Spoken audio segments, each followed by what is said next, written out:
Okay, let's freaking go. Hello, everybody. Welcome to the Nerd Rage Gaming Home Store here in beautiful Buffalo Grove, Illinois. We are here for Wednesday Night Modern. On the left side, we have tried and true classic energy grinder Alex Luke, and on the right side, we have Ray Perkins. If you've been around here at our Energy Home Store, you'll recognize these names, and we got some bangers to show off for you today. I'm Dom Stryker alongside May. That's me. I bet Alex is playing the Tifa deck. Yes, I asked Alex, are you still playing the sweetness? And then Ray's got... I'm seeing some goodies. I'm seeing Yeah. Black White. I'm seeing Fatal Push. I'm seeing Emperor Bones. And then there's two gold cards next to the Emperor Bones. Oh, go off. Okay, this is my Cosmo Goy. Oh, it is Cosmogoyf. Okay. Can I get an Abzan mid range up in here? Okay. I was like, it looks like Cosmogoyf, but I wasn't sure. So that's exciting. Also, what I think I'm going to enjoy the most as Tifa Lockhart does come down for Alex here is these two players, I would say, among the people who play here locally, are our two brewiest brewers. These are the folks that are like always kind of way off in left field. Ravage brought, we labeled Spicy Mardu for a couple of weeks, and some other toys. Now, here's a question. Is Ray dead here? I think he is. Well, Because we got scale up. does Ray have it's a second six. push? I don't see it, no. Uh-oh. Uh-oh. So we're up to 12. We're going to 24.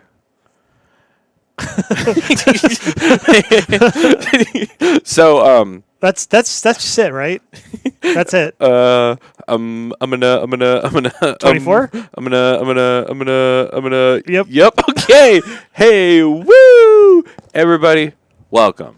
If you just got here, that's game one for Alex Luke on blue green. We're calling it like in fact when Alex is kind of telling us what the deck that he's playing is, but it is mostly Tifa and Green Sun Zenith to get Tifa, right? It is put Tifa into play and then kill you, then tell you you're dead.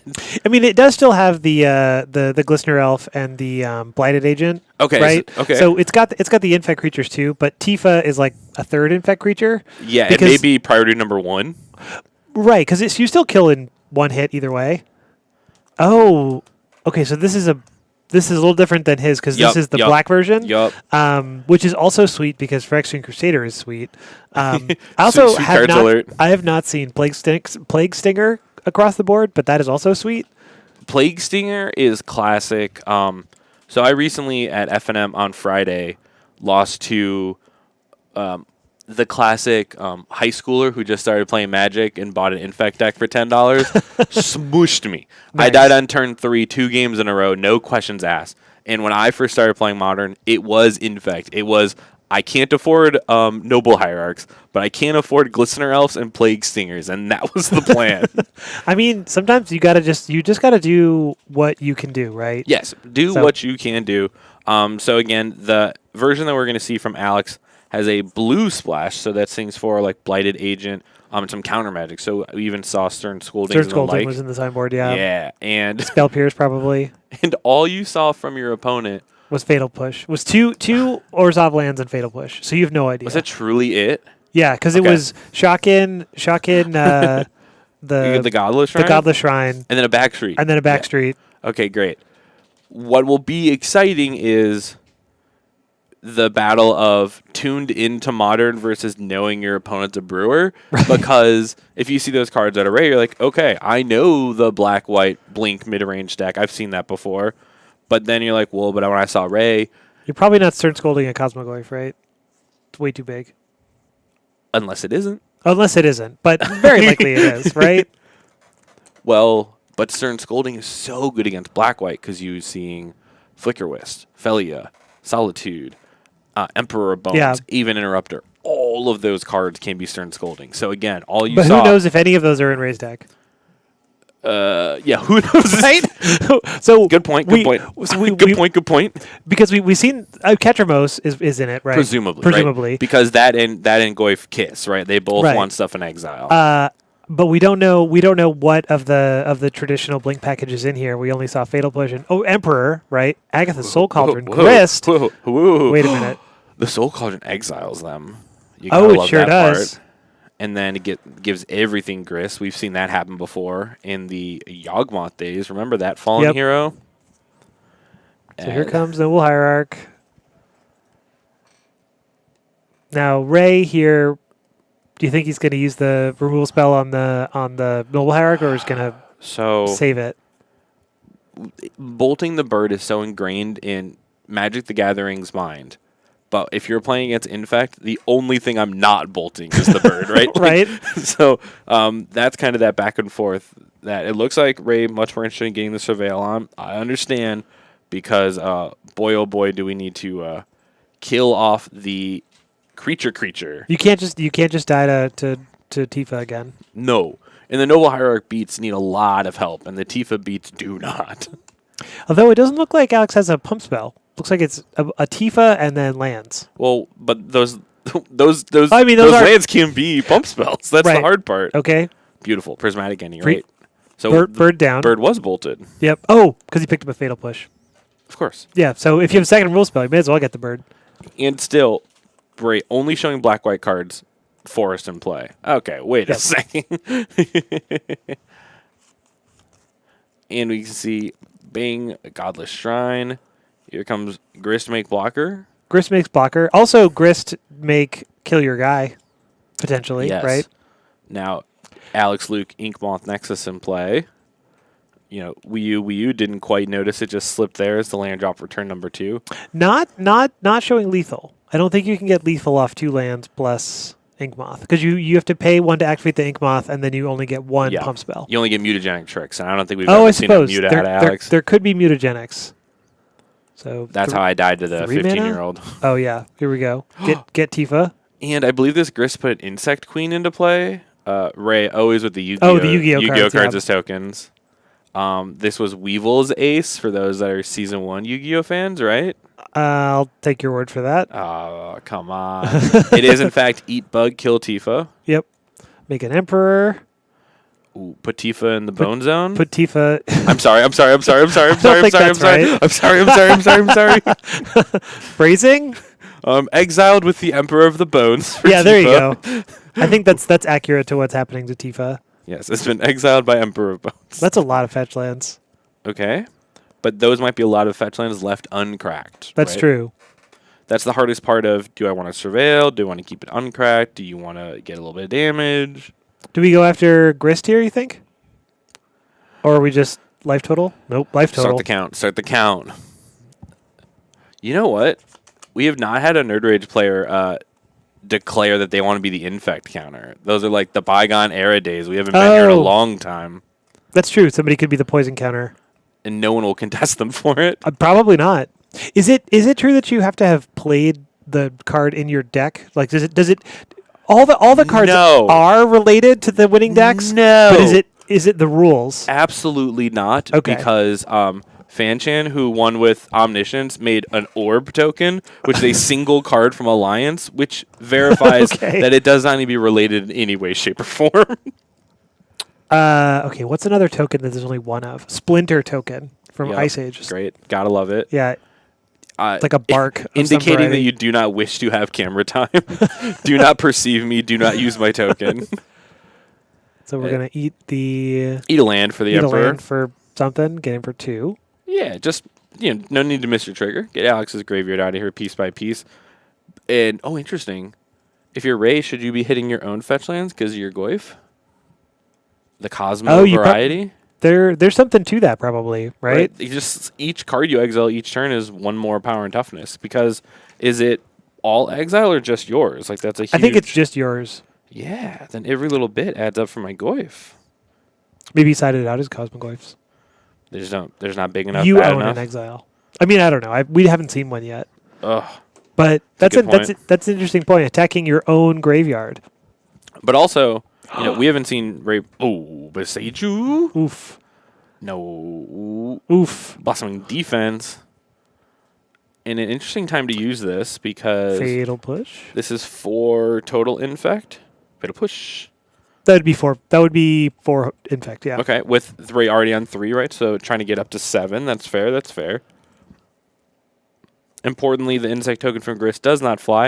I know it's been a while since we've seen Grist and friends in play. Yeah, one of the only insects that doesn't fly. Wow, really? Right? Pretty sure. And the ones that my good old friend, Spring Druid, the Nadu card made. Oh, boy. Oh, that's true. Spring Heart Nantuko. Yeah, those ones are on the ground, too. Interesting. Speaking, it's Ketramos. So, Ketramos, all exile. Goyf, are exile. So, this is kind of the tug and pull for Ray. Yep. And doing a quick check. Yep. Put the Iggy under the Emperor of Bones as well. I do kind of want Ray to kill Alex with his own Tifa. So I'm interested in a future turn from now, the Emperor of Bones picking up the Noble Hierarch as grist fuel. Oh. Wouldn't that be fun? Yeah, sure. Oh, okay. Yeah, let's just go to the next game. Lands. I was hoping Ray could cheat in the Tifa, then play Ag the Soul Cauldron, activate it, put a counter on the Tifa, play land, double Tifa's power. Like, I wanted Ray to get to play Alex game for a moment. That'd be pretty fun. So you stock up your own fetch lands to reanimate your Tifa. Yeah, to get to use Ray's. Yeah. Or to use Alex's. And the perfect part to always remember about Emperor of Bones is it grants that haste and that finality counter to the creature that sneaks into play. So very importantly, a real quick sneak attack of really... Is it a finality counter? I thought it was the sacrifice at end of turn. Usually when an Emperor Bone gets activated, I'm just losing that turn. Right. I know the card gets exiled, right? And we're looking at a beautiful Abzan mid-range deck here with 4 Cosmogoyfs in it. The cards that we've seen so far are just the removal spells, the Goyfs, and the Emperors, but I have to assume a lot of these other pieces need to be there, right? We saw Ketramos, but the Overlord, the Felia, the Solitude, that's always the other supporting players. Right, you got to imagine the Relic is here, Solitude has got to be here, Overlord just makes sense. And then this version we're seeing here, a little bit of spicy pieces. Talk about a Kaya's Guile, big fan of that card. Kaya proper, a Dreams of Steel and Oil, because that actually has a Thoughtseize style effect that exiles. Like, there's so many. I love Dreams of Steel and Oil. Because it's good because you get 2 things either way. Because you can exile something from hand and then exile an existing thing from the graveyard. And a lot of times the existing thing from the graveyard is Flage. I was about to say it's a lot of time it's Flage. It is great to get rid of a Flage and also I don't know a bonus Ajani. Also discard that Ajani. That's easy peasy, whatever. And in this case, if any of those effects are here, it's time to take Tifa. It's time to take the Hierarchs. It's time to take the Infect creatures. But again, we've seen just Inkmoth and just Tifa so far. That's true. Yeah, we've seen Manadorix, Tifa, and Inkmoth. Yeah, Alex is dialed in. Tifa first, Infect second.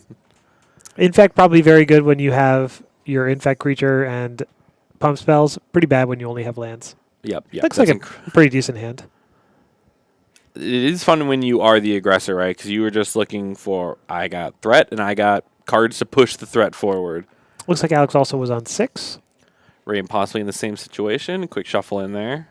So Cosmogoyf back. Who are you? Battle at the Big Bridge. Of course, it's a battle at the Big Bridge. The one on the far left. Yeah. I couldn't tell you.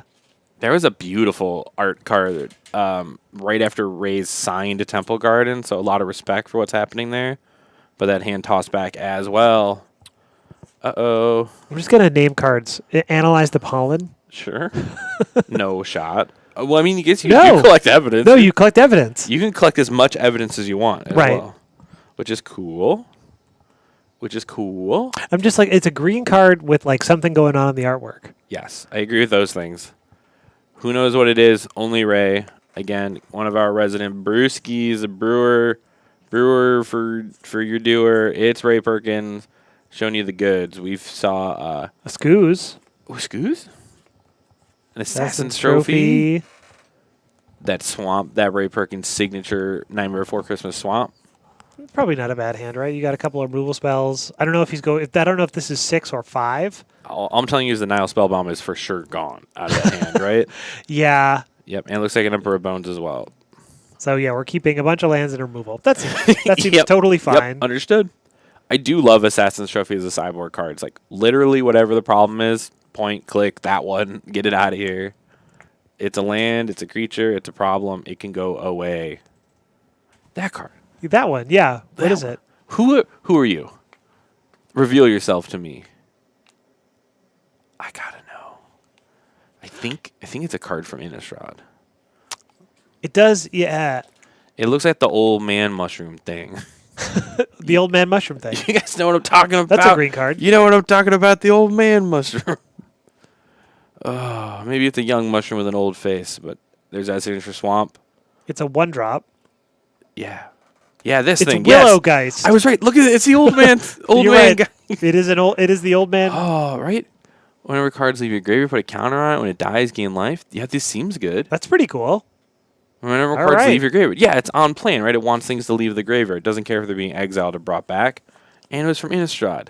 It's just not a mushroom. It. I could see where you would think it was a mushroom, though. A lot of cards in this Innistrad era were werewolf or mushroom. Okay, so Ray tapped out for that. Is Ray dead?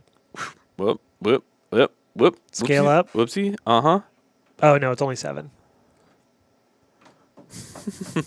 Liberal use of only, but yeah. Yeah, so it's a 6. It's a 6/4. 6/4. Becomes a 7/5. Smush.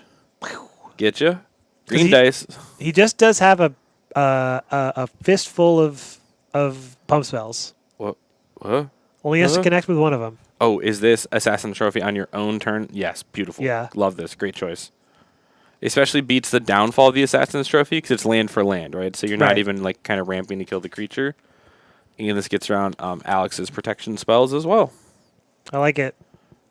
Great choice. So Great now timing. now we're going back onto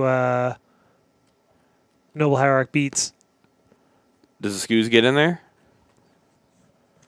I probably. Yeah, come on. Because you're not worried about haste, and the Noble Hierarch is not dealing 19 damage. No, that 19 is a true resource to Ray. Just kidding. Do what you gotta do. Keep that blocker. Sometimes you don't know, and that's important. It is very, very hard when you're trying to not die. One of the hardest parts is remembering to win. This Noble Hierarch actually might... The hand of 4 pump spells. Wait a minute. Okay, Scoos. Over the course of 2 turns, this Noble Hierarch might actually get it done. Scoos, you have a job, and I think it is to block, actually. Great choice, right? Great choice. Great choice. Yeah, you trade your Noble Hierarch, or you trade your Scavenging Ooze for a pump spell? Yeah. Right. Or do you just let this deal you damage? Well, So you have to do burn math. If every card in hand gives +4, right. because Alex is in combat, so you can't scale up. That means at most we could which one are add we gonna 4, 8, use? 12 damage. So that's Yep. 4. So Scoo's down. Oh, because now the Prismatic is potentially coming out? Oh, yes. Or Grist is just infinity blockers. Infinity blocker for Noble Hierarch. Because I don't believe any of the pump spells grant trample or any evasive abilities. I don't think so. Because Tifa has natural trample. Tifa has trample, right? And the Ink Moth has natural flying, so no need for any additional effects. So infinite blockers for Grist. Mill over the Ketramos. You know what? I don't think the Blink support cards are here. I think it's Grist. I think it's Aga's Soul Cauldron, and I think it's Willow Geist. Willow, yeah, the Innistrad Mushroom old man. Yeah. Oh, and it's cool because Willow Geist gives itself +1 counters, which synergizes with the Cauldron, just caring about anybody with counters. Oh, right. Right? Like that's always a little bit of a 1-2 when you have a Cauldron deck in any way for cards to gain counters. So we're gonna... and no block on the Hierarch either. Oh, Oh? Damping Sphere is actually kind of an interesting sideboard against Infect, huh? Because you know that they have to Because you know string that their they have mana. to string a bunch of... They're gonna be low on lands, and they're gonna have to string together a couple of pump spells. That's pretty cool. Yeah, the hard part is Ray at 6. They'll only ever need the 1 now. Right. But you get it, right? We can see the logic. We can see what happened. We can I see see how the we line. got here. Yeah, I like it. I wouldn't have thought to do that, but I guess if you're just like looking at your sideboard, Yeah. and you're like, wait a minute. Mm-hmm. That's a wait a minute moment. Mm-hmm. Mm-hmm. Yep. Yeah. Don't take Oh, don't take the infect dice. Great call. Took one Great of call. the infect dice. That's pretty funny. Whoops. Leeches, not in Ray's deck. Nah. What? No leeches. Probably not modern legal if I'm being real. I bet it deals with poison directly. It does. It removes poison counters. Great. Does this card look modern legal? No, it does not. Oh, I do like that it turns all your poison damage into damage. Right? So come That's in how for leeches one. do. Kill your guy. Chunk. Save my big. guy. Just the protection mode of Vines of the Vastwood still here after all these years. And here comes the Willow Man. Old man. Old man. Old man. Or Goof. Oh, no Goof. Oh, green mana could be used here. Sorry, Yeah, currently because tapped. we could make a goof. It's an 0-1, but Oh. Huh. Is it now? because he has no cards in exile currently. Yeah, we'll just make Old Man Willow. Geist. Old Man Willow, Geist. Natural trample on this one as well. Again, you're going to get bigger every time a card leaves the yard, and if it dies, a little life to be gained. Perfect in your infect match. Ooh, thinking about the spear. No thanks. This is an interesting decision there, right? Because you can understand... Ooh, the clock's even faster. Here we go. Oh, 2 Hyrax damage adding up. Can you see it? Yeah, go after Grist here. Do you want to trade your... Let's just old man under the bus, right? Right, that's what I'm saying, yeah. Old man under the bus. Because the Noble is a 2/3. Gain 1 for your 1/1 dying. Nice. Nice. Another goof? Another goof. Well, a goof, where I come from, a goof is something different. Oh.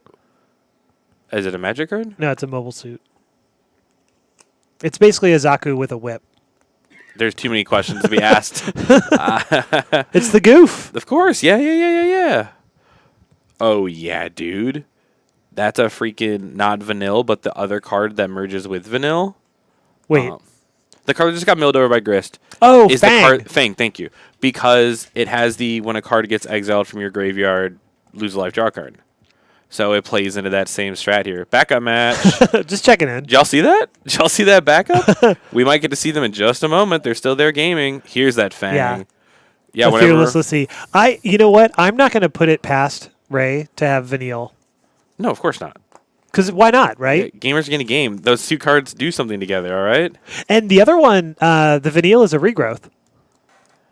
Yes. Oh, I like the vanilla. I play vanilla in standard, in Insidious Roots. But here it is, pumping up the jam on the Noble Hierarch again, sacrificing the Goyf instead of the bug. Yep. Well, we need the bug. Yeah, that Insect Queen's too cool, too pretty, too hang, too chill. Get the Goyf out of here. That thing was an 0-1. Right? But did you? Play another 0-1. Ooh, middle card, make bug. 2 queens. Oh, yeah, look at the pile. I'd say neither deck performing this is 100% optimally right now. This is a lackluster game, but these are also the most fun. No, it's fun because you get to see all these cards and see what you can do on different axes, right? I can't remember who it was, but someone recently said that, like, good players who play Magic know how their deck works and just do the thing over and over and over again, right? Right. Great players know how to figure out the games where things go wrong. This is one of those games, right, where things are a little wrong, no one really knows what's going on, your cards kind of read differently now because the situation is different, and this is where the sword is sharpened, the bread is buttered, right? So we're going to trade Bug for Might of Old Krosa. If Alex wanted so many turns ago, I think Ray's life total could have been dwindled at this point. But well, I think you still just throw a bunch of your guys under the bus, right? Oh, yeah. Ray is in the infinite block machine, which is one of my favorite ways to just play, right? Just like make a guy, block the guy, make a guy, block the guy. And now Ray can frisk get in there with a queen. Not the Cosmic Wave, of course, because that thing's an 0-1 still. Yep. Here's the Sphere. Now, Alex could just draw a unblockable guy here and really put the game on its head. There we go. Whoa. Now, again, this Glistener Elf could be thrown into the infinite block machine. But now you kind of have 2 attackers. Speak on that. Are you sure? Well, yeah. I mean, if your goal is to try to clear Grist, right? You could have 2 attackers and pump the other one. And interesting, Ray continuing to put the bug in front because a pump spell does mean your Grist goes away, and that'd be a problem. Here's a Ketramose off the top for Ray. Ketramose doesn't do a whole lot yet. Nunsies. But threatens a lot. Yeah. You know, with the relic, if the relic comes out, that's you draw 2 cards. 3 cards? I think it's just 4, apparently. Oh, it's 4. Because you tap it, then you activate it. Yep, that's pretty sweet. Ray, just use your mana, use your time to allow for big top decks like that, right? And what's nice is the Ketramose being in play will maintain the Besage availability because now we're going to get the Legend discount. Oh, that's right. Pretty cool. How about that? Pretty cool. Very cool. I had to remember that Beseju has that because I've been playing a lot of Neo for him lately. And I'm like, oh, wait, I have Grizzlebrand in play. This only costs 1. Nice job, buddy. Right? Or it's like the Odawara if you have Svaelu. Oh, yeah. Yep. It's just like that. Same thing. Same thing, basically. Same thing. Everybody has Svaeloons in play. Very common Magic card to see. I remember that mono blue, like, the mono blue one? Svaelun deck for a while. That was so cool. That was super cool. Oh, downtown. Kill. Gone. Forget my god. Kill your elf. Yep. Snakeskin Veil. All right. The Infinite Blocker Machine slowly running out of pieces. And it gets a 1/1 counter. And Beseju down. Before we no Oh, longer that's have true. the legend. Now, the kill condition wasn't currently Ink Moth, but it's good to be aware of any future Ink Moth. But now an actual infect creature on the hunt. This is lethal. This is 3. Ray currently That's at true. 7 infect. Yep. Cosmogoyf down. I love these constantly 0-1 Goyfs. They are just worse than the 1-1 bug. Nope. Well, someday the Cosmogoyf is gonna grow up. A single relic, even though it's not doing the Ketra stuff, will make this Goyf massive. I like the Yu-Gi-Oh card in the graveyard. Also. It belongs there, you know? It did its due diligence. It blocked. It's hanging out. It belongs there. Oh. Another goof? Another No, it was a Soul Cauldron. So now we can finally get the Cosmogoyf. Are there any abilities to snatch? Have we seen anything worth snatching abilities? I don't see any abilities, but it gives the Cosmogoyf +2/+2. Is there a Grist in the yard? Or just is this Grist been the only Grist? This is the only Grist as far as I know. Spike it right now. Yes. That's true. Yes, Ray. Hit Grist and then trigger Grist again because you hit a bug and then dump them in the soup. For me, Dump please. them in the soup. Cosmogoyf. Goof. What are you doing here, buddy? So Bug. Old man? Old Man Winter. Yep. Winter? This is Willow. Oh, sorry. Old Man Willow. Old Man Winter sounds cool, though. What? Wait. Okay, Winslow Alex- deep into play. Maybe just forgot to counter the Old Man Willow. I think Alex doesn't care about the Old Man Willow. It's a blocker. Yeah. Use your spell. So I think in a game, I still would think that Ray has Solitudes in his deck and that I can't beat that card, and this turn Scolding fair is just enough. going to sit here with that, right? Or some sort of kill spell creature. It can technically counter future Griss, because on the stack, she's still a 1/1 bug. I also may have been mistaken when I said it. Soul Cauldron. It was Willow. Oh, is the old man? It was the Old Man. And now a card in hand is another Beseju. Oof. Beseju. Almost and legend ruled ourselves. Bug. Beseju and Bug. Yep. Take Bug Bug. Alex going to thin the deck here. Is there a Hedge Maze? There's got to be. Or Dryad Arbor? Oh, hold on. My boy Bosco Driade. 2 blockers, 3 attackers. Grist, your days are numbered. If you wanted to clear Grist, this could be the turn to do it. You can Beseju the Dryad Arbor. It's a land, right? It is a land. Nice. Oh, but Alex doesn't even have a big enough pump spell to fake it. Only Scale Up, which is sorcery speed, and Blossoming Defense. So isn't enough to actually threaten the Grist, but Ray doesn't know that. Right. Ooh. Bug block, down. Block. Block. I would like to move my insect forward into the block zone. Fetch. Gotta have another Surveil. Take me to the underground. Yeah, we haven't seen the underground mortuary yet. Ooh, Lush. Oh, Lush Portico. The Portico. Okay. It was right next to the beautiful Rob Alexander signed Temple Garden. Ooh, nice. Big fan. Oh, same game when I was playing against the 15-year-old high schooler that smushed me to Infect. The only thing I had in play was my tapped signed breeding pool, and I go, oh, who signed that? And I go, the artist. Anyways, I'll scoop. Oh, there it is. There it goes. Boom, located. There is also an activated ability in the graveyard for the Soul Cauldron, which, oh, well, there it went. But yeah. the Scoos. The Scoos, which would have been huge. That allows you to actually grow Goyfs and stuff, too. Grow Goyfs, make your Ketramos big. Yeah, I like Scavenging Ooze. We also maybe should be keeping in mind that at some point this Grist could ultimate, right? I love it. Now, It's I think it's for like 5 or Yes. 6 currently. when Haviva and I were still here in the booth, you always do the check. Now Right. this is a scale up. This is a big moment here for this Glistener Elf. Yeah. Can we clear this? Scale up just makes 6/4, right? Yeah. Okay. But needs to threaten the Grist. Needs to threaten the Grist. Yep. Yeah. Alex trading card for card. Well, card for Insect token. Yeah. insect token. This Grist has gained so much value this game. But these are the games that Grist shines, right? These like slow, dirtily, grindy games. That's the game Grist wants to play. But yeah, Haviv and I many times, because during the Yogg era, would always be like, if Grist ult here, they die, and just like no one knows, no one remembers. Don't take that D6. Okay. That one's important. That one's important. Entering explosives down, bug up, card in hand, basic Beseiju. It's Planes. and Emperor Bones.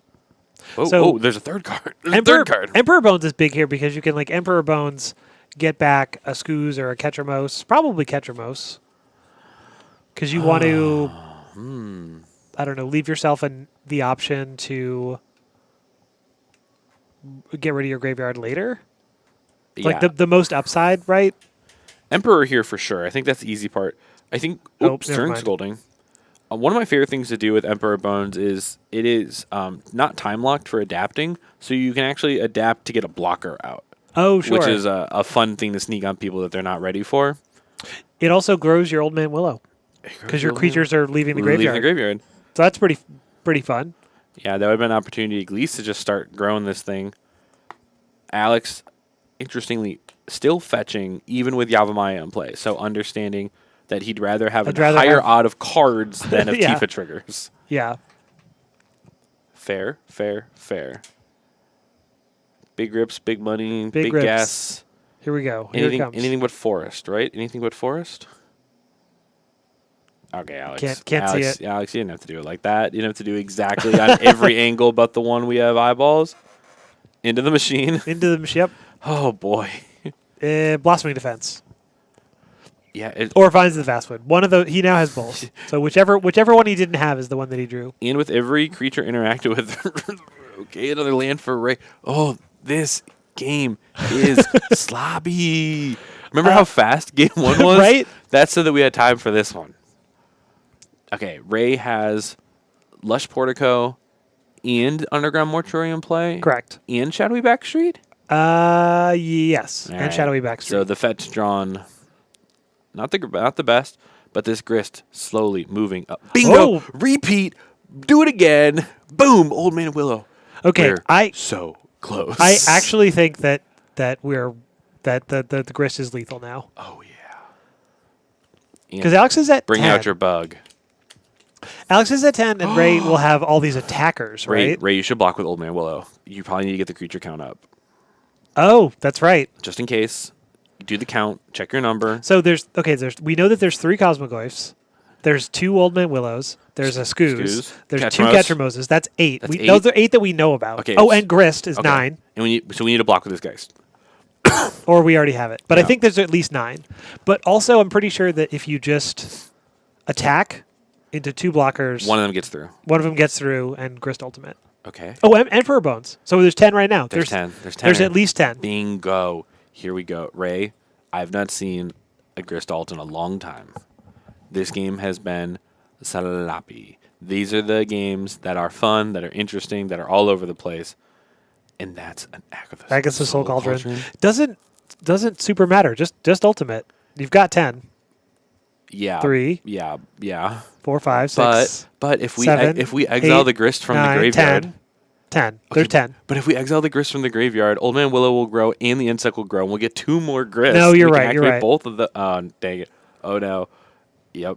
Here it comes. So 1, 2, 3, 3, 4, 5, 6, 7, 8, 9, 10, 11. 11.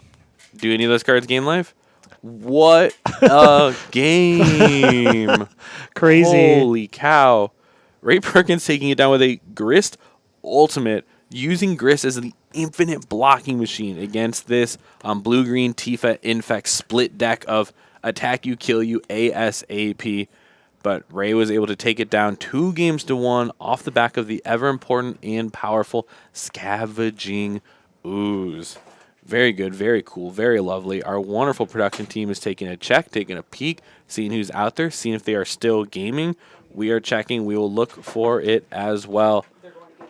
Oh, sweet. Back the other up into magic. game number 3. Perfect, folks. Do not go anywhere just yet. We're going to switch cams. We're going to show off. Look at this preparation for game number 3.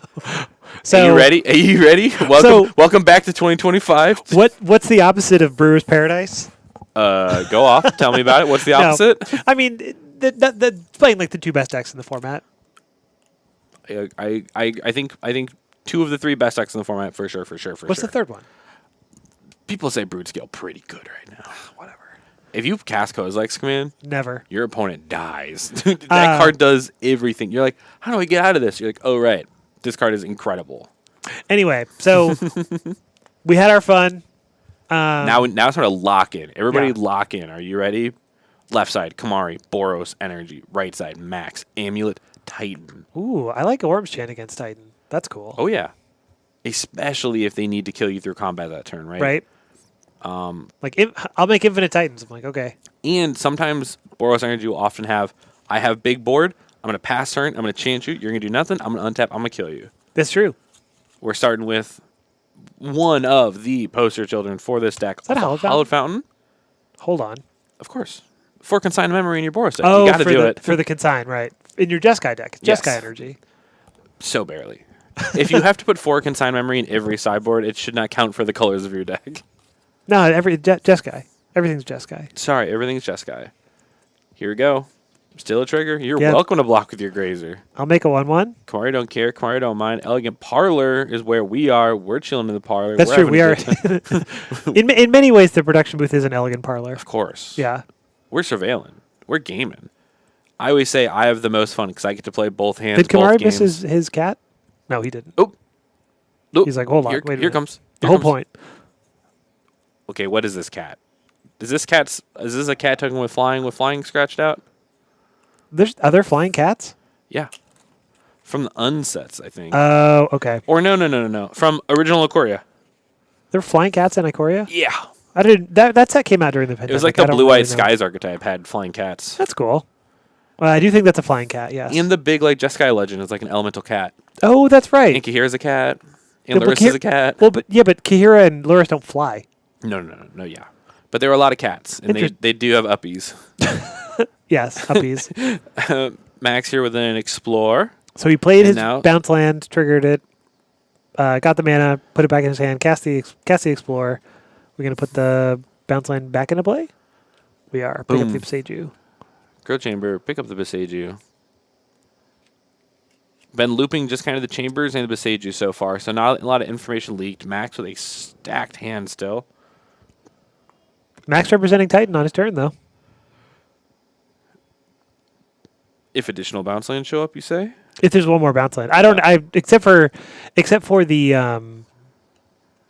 Beseiju, I wasn't really sure what was in his hand. Yeah, but hand stacked, not a lot of cards used. Explore and Spelunking both replace themselves. Cat trigger for Kamari, turn past. Consign memory in hand. Oh, okay, so we have Consign and we have important part here. A lot of reactive cards, right? So post-board Energy plays a lot like a Delver deck of just like play threat and then interact till they die, right? Because the threats are so good. These cats, these Ajani's, whatever it can be, you don't need to put a lot into play. You just keep applying pressure and interacting with your opponent. I do think it's pretty sweet that your 1-drop turned into 3 guys and is about to turn into a 4th. Keep going. Right? Just going to keep going. A 4th going. guy and then a 5th guy? And then so many guy. Kamari, a few permanents away. Maybe something like a CZ Peasy to help put the number over the top. A Johnny will help in that way too. But also Kamari, happy to just hold up interaction and keep attacking with these cats. Yep. An important part to notice from Max, there are a lot of iterations of Titan. Even though it just feels like Amulet Titan is Amulet Titan, there are a lot of choices that are very important. Max is playing Mycosynth Garden. So looking at having things in his mana base to help give more amulets, right? Once you have 1, the gardens make more. Some people play 0, some play 1, some play 4. Like, it is a huge decision point. Bombardment. Bombardment. Very cool. Count. That's the count. 4 lands, 4 permanents. The cat makes 9. Yep. So we're 1 off from the Ascendants. So I think Kamari deciding holding up these pieces of interaction or permanent. Oh, because I think he also drew Ajani. So if he played it out his Ajani. Right, he'd be down the rest, but be up the battlefield presence.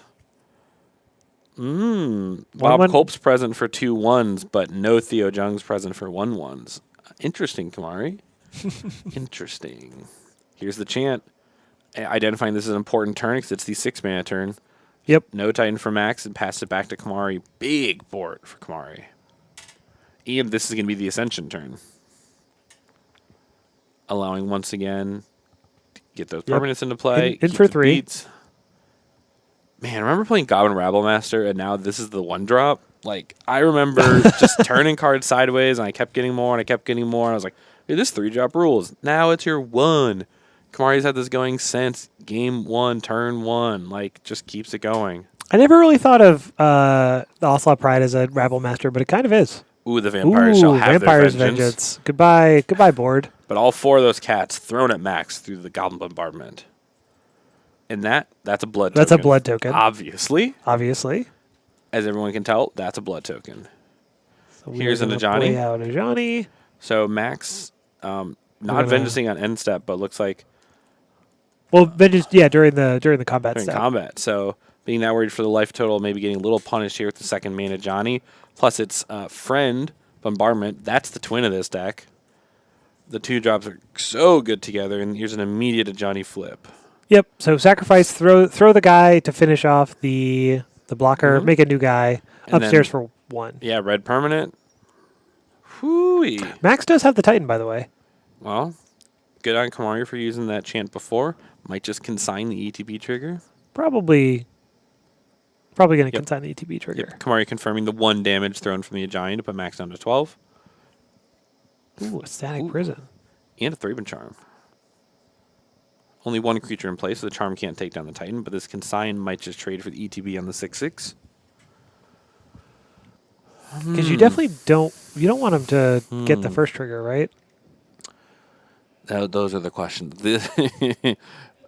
I don't know if there are any right answers to what you should and shouldn't do against your Titan opponent. That's true. I probably would consign the first one.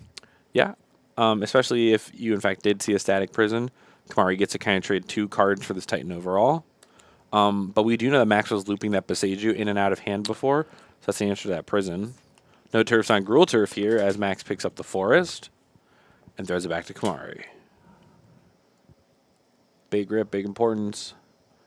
Charm, Prison, and the card and X. Oh, and also an Ajani in play. And an Ajani in play. Still huge because Kamari could plus Ajani. Ooh, Voice of Victory is pretty cool. Because Ajani plus Thraben Charm are getting close to killing off the Primetime. Because now there's 3 creatures in play, which means the Charm can deal 6 damage. So Kamari can go upstairs for 3 here, and then use the Charm to kill the Titan. Right. Because now he has 3 creatures in play. And Thraben Charm deals damage equal to twice the number of creatures. Twice the number of creatures. And the 2/1 gets to get into the pressure, really, really bearing down on Max. Flip the blood token. And Ajani... Yep, pushing Max down to 7. Crack of the blood. Or maybe Boseiju here. Yeah, Boseiju the... Oh, no. Drop a forest on crack the blood. Yep. Boseiju still available. Important to remember.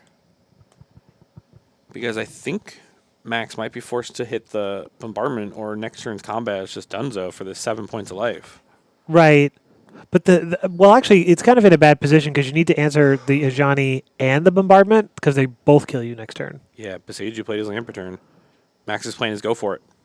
Yeah, just go for it. What do we got? Here's an amulet. So turn this into an amulet.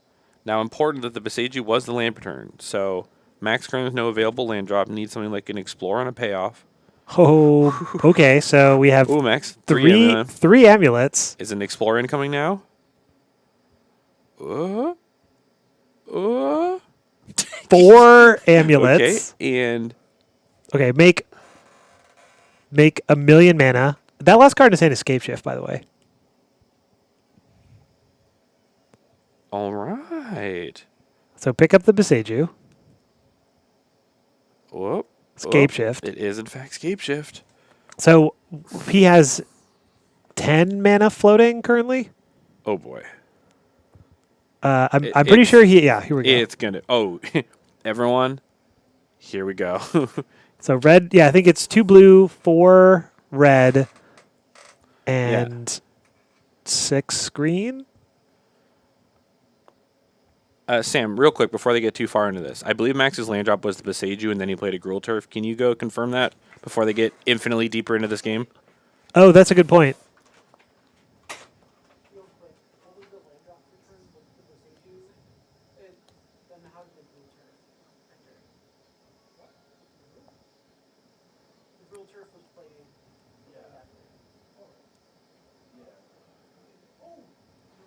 We're checking. We're looking.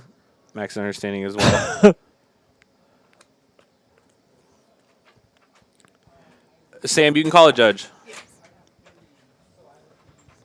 All right, everybody. We're going to get this checked out. Holy cow. Very important, good check. I thought that was the case, but I never want to pry too much too close. But some other folks noticed it as well. Kind of confirmation that it was, in fact, the case. We're going to get this checked on because obviously hugely important right here is this understanding of where things are and where things are supposed to be. But they are calling for a judge. We do have, I believe, 2, 3 judges in the house tonight. So one of our players. Yeah, Kai and Svi are both here, right? Yeah. Oh, yeah.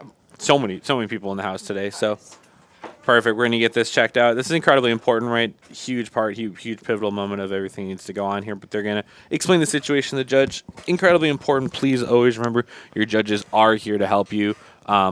May.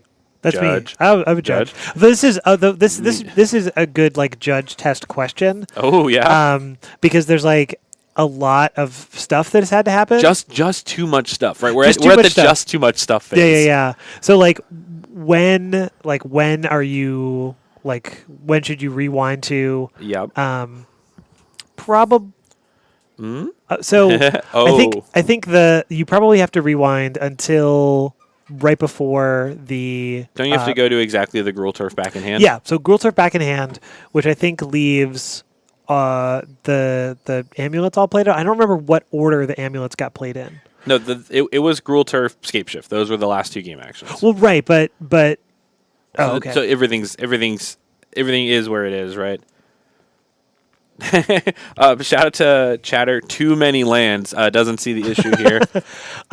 It's also one of those things where this is a really easy mistake to make when you're mapping out such a complicated turn where you're like, okay, how am I supposed to okay, I've got 4 amulets. Yeah. How much mana am I going to get after this Scape Shift? What is my Scape Shift pile going to look like? And the part that's important is, if based on my understanding of the board state, Max doesn't need the Beseiju in play. Right. So that land drop wasn't needed, and the end of this combo line could still happen. But, if you play Magic long enough, you're just like, okay, it's my turn. All right, I'm going to play my land. I'm going to start making my decisions. And then you get to the late spot, and you're like, oh. Wait a minute. So that's the important part. I think the order is important because I think that there was a point where Max had both. Both we've exactly lands? rewound to the Gruul Turf is back in hand moment. Got it. So Max's hand is kind of face up. Kamari's going to attack and deal damage and so forth. Yeah, because Max had the four mana for the Scape Shift, but played out the 4th amulet. So basically, Max left with waving hands, saying, "Give it to me, strike it, bring it on in." Understanding this is a big moment, but congratulations, Kamari, here in round number 1, showing a lot of what Boros Energy can do is just attack and interact just enough times to keep your opponent on their toes. Max, really a classic moment. If you play Magic long enough, again, you start with, let me play land, let me think about stuff, and then you talk through your big combo turn. You're like, oh, it's going to end with me playing this thing and doing it. And you're like, oh, I didn't even think. I used to do this with Tron a lot, right? Where you just start your turn by putting your land into play, then you would start doing your math, and you go, okay, well, I'm going to play this one from out of my hand, and that puts me to this number. Right. Not thinking, oh, that's how my turn began. And then you're like, wait a minute. Actually, I already played my thing. Yeah. Well, that's okay. Practice makes perfect, so no worries. This is the point of locals. So I'm the biggest fan of, especially bringing the deck that is difficult that you're trying to learn to play, especially with big events coming up. Nerd Rage Gaming NRG Series Lansing is next weekend. Next weekend. One of the team seats is Modern, right? So there's going to be a Popper 10K, also? yes. Saturday is 10K standard, and then on Sunday is the 10K team trial standard modern popper, right? So there's a very non-zero chance that players are out here getting some last licks in on modern before taking over that seat. Again, that's this August 23rd to the 24th tournament in Lansing, but there are even more opportunities. Later in September, players will be playing in Mundelein for 10K modern showdown and 5K TBD. In November, one more team event to run out the year.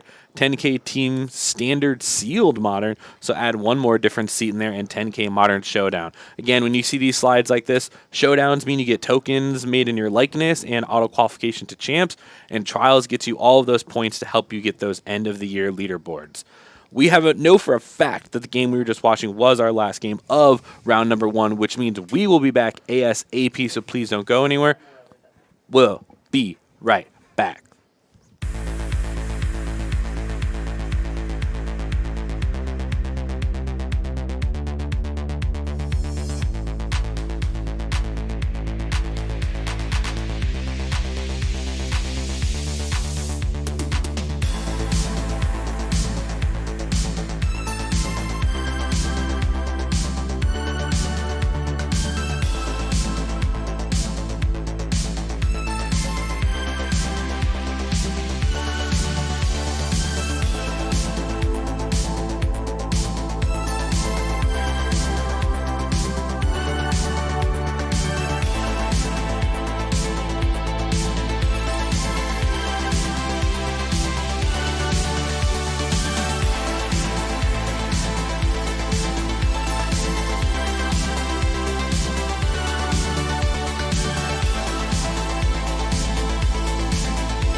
Hello, everybody. Welcome to round number 2 here at the Nerd Rage Game Home Store Wednesday Night Modern. I'm Dom Stryker, and that's May. That's me. And we have some goodies for you. We got Kai on the left side, Bluetron, yes, Bluetron, and Jack on the right side with, can you believe it? We got Goblins. So unexpected from Jack. I know. I mean, I think you made the comment, I've never seen him play a fetch land last week. I did, yeah. When he played Scalding Tarn, you're like, this can't be right. Something's happened. I mean, I know I've seen him play Bloodstained Miners before. It was specifically that it was a Scalding Tarn. Yeah, the where I was Tarn. like, I don't think I've seen him play a Scalding Tarn before. I don't know how the Goblins and Bluetron match goes. I feel like it can't be great for Goblins, right? It's kind of like most aggressive decks versus Tron, right? The first few turns are the important ones, right? This is where things need to happen. This is where power needs to be put into play. This is where the attempts at winning and killing the game need to be. Because the more turns we play, each turn that goes by, things get better and better for Bluetron. Yeah. Here is, I mean, I'll say it, the worst art for Urza's Power Plant, playing Expedition Map into play. I'll say it, I'll rank them. This one's the bottom. Oh, this actually could be pretty good, though. So we got Mom, Matron, who's going to go get Snoop, and we have the Harbinger in play, so... Okay. That's fast. If you are a member of Jack's Goblin Horde, Goblin Matron is Jack's mom. Oh, yeah, that makes sense. He said his mom has dibs on Matron. Yeah, so he's ringleader. She's matron. Yeah. I've taken Charbelcher. That's cheating. And but I took Razorfen Hunter, which is also cheating. Awesome. So. And Chris Smith is Mogmoth. Mogmoth? Yeah, Thran Physician. Oh. Right? I think he's... Mogmoth or Yogmog? I can't remember. I like Mogmoth. Yeah. Here is the Goblin Matron. The incredible ETB 1/1 search for a Goblin put directly into hand. Again, we saw Jack pick up his combo piece. This very important, conspicuous Snoop. And yeah. The Aether Vials can help him kind of sneak it into play, too. Because remember, this card needs not have Summoning Sickness for the win the game button to be clicked. So Aether Vial and or Arena of Glory are the ways that Jack can kind of sneak that in. It's pretty face up, but we're still going to try to sneak it. Right. So he is snooping after all. He is, yeah, it's conspicuously. Actually, both sides of the combo get to be Aether Vialed, huh? Because you get to put Snoop in, EOT, take it up to 3, put the Harbinger in. You're getting it. You're getting it. Coming in for 1. Yep, guy takes 1. Lovely chatter saying this is Modern Laughing Face. This is a Nerd Rage Game Home Store Modern. All right, these are two staples around these parts. All right, you will see these every week. And yeah, not a joke, not a question, not a problem. We see these fine folks a lot. And at Energy Lansing, you might just see Jack playing exactly this deck. If Jack's going to Lansing, he's definitely playing this deck. Oh, yeah. Great. The only question is whether or not he's going. Yeah. Great use of the Modern seed, right? This is an aggressive creature combo deck that he's used to playing against top-tier decks, but top-tier decks are not used to playing I was about to say, you get a lot of EV because people are like, what does your deck do? Yeah. Like, Jack has like 3 cards in the main deck just to beat Boros. Urza's Mine, where's this one rank? Second to worst? It's like fine. It's obviously a mine. Yeah, because the worst one's the Tower Mine. The one that looks like a tower is the worst mine. Is the worst mine. This one, this beautiful little pulley, it's trying. I guess it's a mine. Well, I guess so. This has got to be second best for me because the tower is the worst, and then the face is the best. Screaming Man best. And then I don't remember what the fourth one is, so that means it's the second Which worst. means it must be bad. That means it must be bad, but or at least not as bad as the tower. Yeah. And here it is. I was telling you, Kozak's Command, pretty good card. Get exiled. The Snoop. Exile the Snoop, make some guys. Kai untaps, plays a 7-drop. Uh-oh. Well, or, I mean, depending on the Tron lands, it could be, a million drop. Oh, yeah. Plant Mine. Sorry. Plant Mine, yeah. So, Tower on the brain. I think it's just... Oh, no, that mine's good, too. The robot one? No, you're right. That was pretty the good. deep sea diving helmet mine. So... I still got to rank it second worst because I couldn't remember it until I saw it just now. Fair. So, Snoop down. Snoop down, expert. card up. Kai did this. And Kai's own turn. No, it was during Kai's end step. So Kai's end step, Jack activates the what do you call it? Aether Vial? Aether Vial. I can't believe you forgot that. And Merfolk card revoked. And then Jack is killing his own Snoop to put it in the graveyard. I bought Aether Vials to play Merfolk. I bought my Lord of Atlantis from you. Oh, that's true. You and did. You forgot Aether Vial. So we'll buy that. Chuck it into play. Play Ringleader. Of course. Wii U, here we go. Yeah, it's either a draw 0 or a draw 5. What can't be 5? It's going to be 1. 4. Right.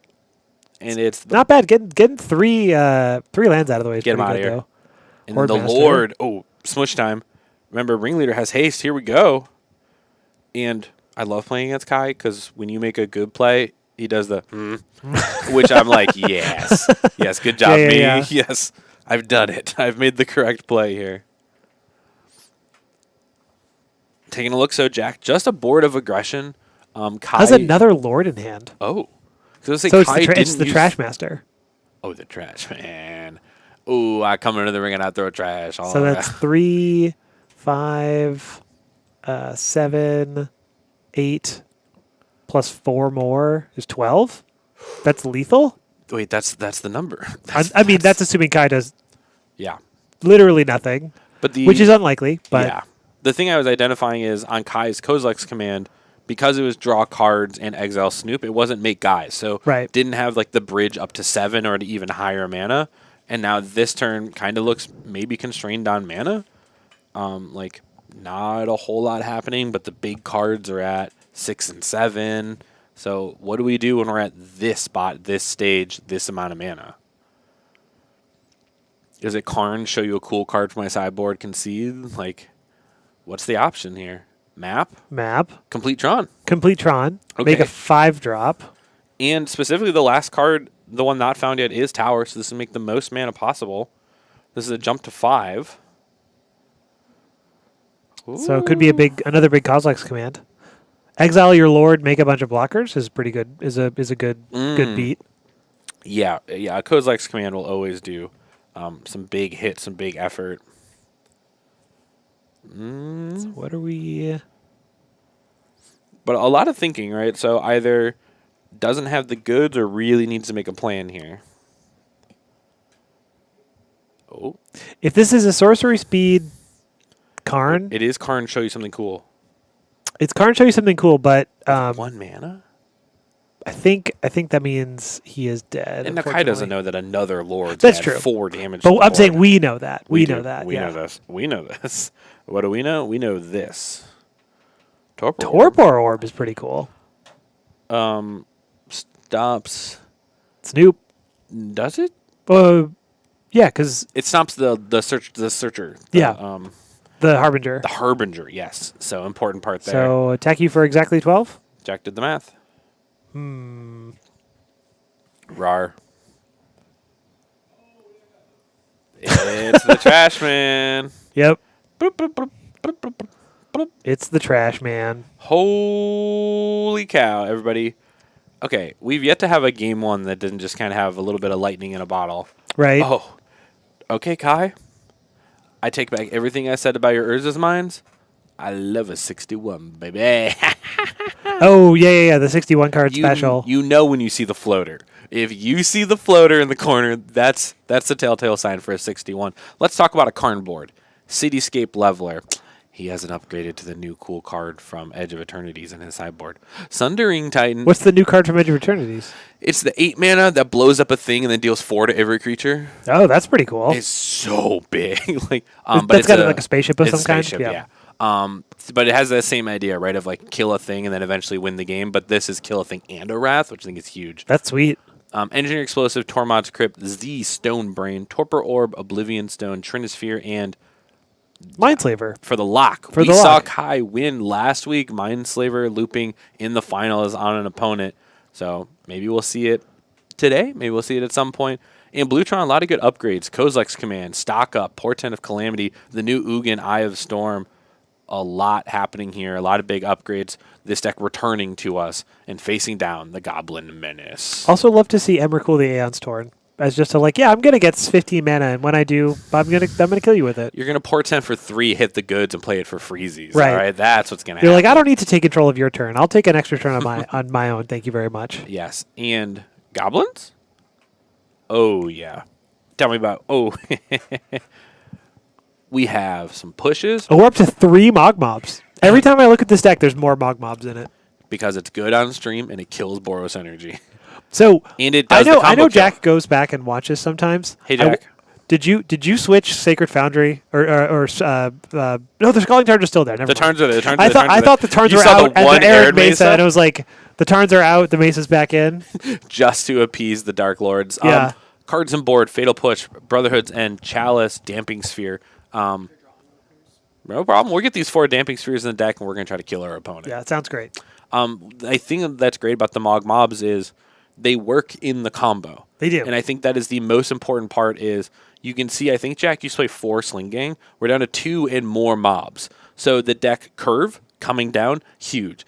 The Boros energy matchup gets better, huge, but we maintain all of our combo pieces. So Yep. I think these are incredible changes. Shouts to Jack. We're dropping back into the game. Okay? What do you take out? The munitions experts? Yes, the thing that kills creatures. Good shout, good shout. I'm just completing the loop there. And I don't know, pick a 4-drop. Yeah, if you need one more card to pick a 4-drop. Ooh, look at this look at these pensive folks. Right. So Kai going to 6. Oh, Jack, I think Jack just making a plan. Jack's not on the mulligan, but Kai is. Yep. Because Jack's got a pretty land heavy hand, but anytime you can start with a Vial on 1, that's got to be good against your control opponent, right? Yes, helps up that mana. Shout out to a person in chat asking where you can see deck lists. You just want to join the Nerd Rage Gaming Home Store Discord. A lot of these players are in there, so you can either give them a shout to get access to the list, and sometimes if we have them, we can help post them because they do submit them to the stream so that we can see them. So stop by the Nerd Rage Gaming Home Store's Discord, give a shout in the Modern channel, and we can get you guys hooked up. Interesting the munitions experts are still in. Need Bodies took something else out, right? That must be what it was. Maybe Sting Scourger's out? Stings. Maybe you start with Sting Scourger. So Yeah. maybe 1 or 2 of the experts got to stay. Yeah. Sting Scourger has a very specific job, and I think it's like not dying to Titan and stuff, and getting Harbinger of the Tides off the field sometimes. Does the munitions expert also hit Planeswalkers? Oh, if it does, that part could explain things. Answers to Karn and Ugin. You know what? I bet it does. I bet it does. I bet it does. And if we bring it on stream, and then we can all know. But Here for comes now- the Mog Mob. Or Planeswalker, good shout, May. All right. So that makes sense, right? And the mob. Yep. 6 damage on board. Yeah, it's a bolt on a stick, so this card's gonna keep dealing damage until you tell it to stop. No, it's the 3-drop Flames of the something or other. With Chandra on it. Flames of the something. Not flame. It's from like M10 or something, and it's Chandra, and it's deal 3 as you choose. Wait, among isn't it that collection. Arc Lightning? No, Arc Lightning is 2 and 1. Flames of the Firebrand, But what's Arc Lightning? 2 and 1. Dang it. But it's also a 3-mana sorcery. Okay, great. Okay, all right. The mob in play. Little guy made for Kai. I think it was draw a card, make a guy. 1 card, 1 spawn. But that's the thing, too, about Kozilek's Command. It's just such a good bridge card, and it's a good payoff. It's a good mid-game. It's just always good. You look at the card in your hand, you're like, I like this one. Right. And so Kai, once again, here is facing down the Power Plant Tower. the Go on. power plant tower. The threat of Jack comboing on his next turn. He doesn't Ish. know it this time. No, he's got it, right? Oh. Well, again, because of the vial. Yeah, because you can of the violate vial. both sides. Because of the vial. So this stock up might. Dang, both sides. Yeah, I think the stock up might. Okay. I don't know what sort of Subtlety. Nope. subtlety. Nope, doesn't work. Bounce Has a consign, but doesn't have spell. the blue. No blue for consign. Uh-oh. Dude, Might spell when trouble. When you're a combo player and you have it lined up, it's the best feeling. Right. Look at him. Look at him just stroking his beard, laughing look at his at opponent. look at that smirk. Look at that. Love this kid. So, All right. Boom. Activated. Snoop. Snoop. Up to 3. Top card should have been revealed. Thoughtseize. Yeah, Thoughtseize. Top card. All right. Here we go. Activation. Get you. Kill you. Dunzo. Yeah. Holy cow. For those who do not know the combo, I'm going to explain it real quick. So the Conspicuous Snoop, first the Bogart Harbinger is going to put Kiki Jiki on top, which gives the abilities to Conspicuous Snoop. You can tap it to make a copy of a non-legendary. The Snoop targets itself and makes a new Snoop that's looking at the top and still seeing a Kiki. And now the new Snoop, with haste, taps and targets itself. You make as many tapped Conspicuous Snoops as you want. Then the end of the chain, you then target the Bogart Harbinger and put a new card on top. It can be the Mog Mob or the Sling Gang Lieutenant to throw all of the copies at your opponent. So here's Sling Gang. You can sack a Goblin to drain for 1, or the Mog Mob turns all of them into bolts. So a super nice, super clean. Jack was able to use the turn 1 Vial, like you said, very important, to sneak in a 2, sneak in a 3, through all the interaction. Didn't bring in the Dampening Sears. Jack knows something we don't about this matchup. What? What? I think they're having that chat right now. Yeah. Maybe he's just like, I'm just pressing my advantage. Like, he's just like, I didn't think about it. I thought Blue, didn't think Tron. Well, he must have thought Tron. I think Jack has played this deck way more than me, so he knows something that I don't know here. And is there a backup match? Are there people still gaming on the tables? Well, big shouts again. Congratulations to Jack taking down 2 games to 0. Ooh. Oh, baby. Elves. Okay. Left side, we got Rich with elves. And then right side, we have a Goryo's variant. I'm seeing Blood Crypts. I'm seeing Stomping Grounds. I'm seeing Thoughtseize. I'm seeing Faithless Looting. I'm seeing an Atraxa, an Exile. So if this is similar to the deck that Sue was playing last time, there also might be Arden the Usurper. The Ardens, those killed me. They killed me so fast. Arden Usurper is a very cool... Because Arden FOMO is a 1-2 get ya. But look at all these elf tokens catching the glare from the lights. Like, I think that's Arden underneath the Bloodstained Mire. I don't know what it is. I don't know what zone that is, but look at all those black pips over there. Well, because it also could be. Richard, there are so many elves in play, my dude. That's so many elves on 2 lands. Well, I don't know if you know about elves. No, I know about elves. Yeah, and I believe Heritage Druid's one of the elves catching the light here. There was a player back in Maine who had a Modern Elves deck where every single elf had a wizard hat drawn on it. The entire 75 wizard hats. Incredible. If you can hear us, I'd love to see it. Those must be cards in hand. Oh, that's cards in hand. Okay, so Arden is in hand. Yep. Probably found off a Rumble or something. So those are just that cards. Makes sense. Here's an Elvish Mystic. Tossing it back. I think Rich has no cards in hand. I think they're all on the board. Yeah, I don't know if you know where they are, but they're in the. I wonder the cards that we can't see next to the Heritage Druid. I bet they're Dwynen elites, and that's why there's so many. That's the 1-2 kiss right there. Heritage Druids and the Dwynens. We got a Shaman of the Pack in play too. So Faithless Looting. Flashback from the yard. Leave the black behind. Pitch. That's a Goryo's. That is a Goryo's. Say goodbye to the Arden. Is it? And Ulamog. Oh, and Ulamog. I think Svi wins, right? Can this elf block? No, because Ulamog is going to have Annihilator 1,000,000, right? Because there is at least an Atraxa in the exile for 7. Well, but Ulamog sees itself. But it's never in exile. It sees itself off like creativity and such. But for Goryo's, it goes graveyard to play. Oh, okay. But it does see the Atraxa that's currently in exile. No, but this is what it was. This is how it gets exiled. The Arden exiles the Ulamog, and Ulamog shoots itself. I knew that there was a way that Ulamog got enormous. Yo. So Crunch. Gonna read the Arden. Oh boy. Yeah, so it turns it into a 5/5 flying demon with lifelink and menace. It sure does. And haste. Because you technically exile the real card and you make a demon copy. Yeah, so you exile the Ulamog and make a demon copy. And the demon sees the 10 in exile. Yeah. We're resetting life totals? We have another game out of these folks? Oh, Let's baby. go. Are we going into game number 3 or game number 2? We're going to find out. Lovely production. That's got to be game 3. There's no way that... You think we've got to be going to 3. Yeah. Going to G3. Rich on the left side, battling here with the elves versus the Jund Goryo. No, oh god, that's such a risky move. Yeah, like, can you scooch it just a little? Swaps it to the other side. Also off camera on the other side.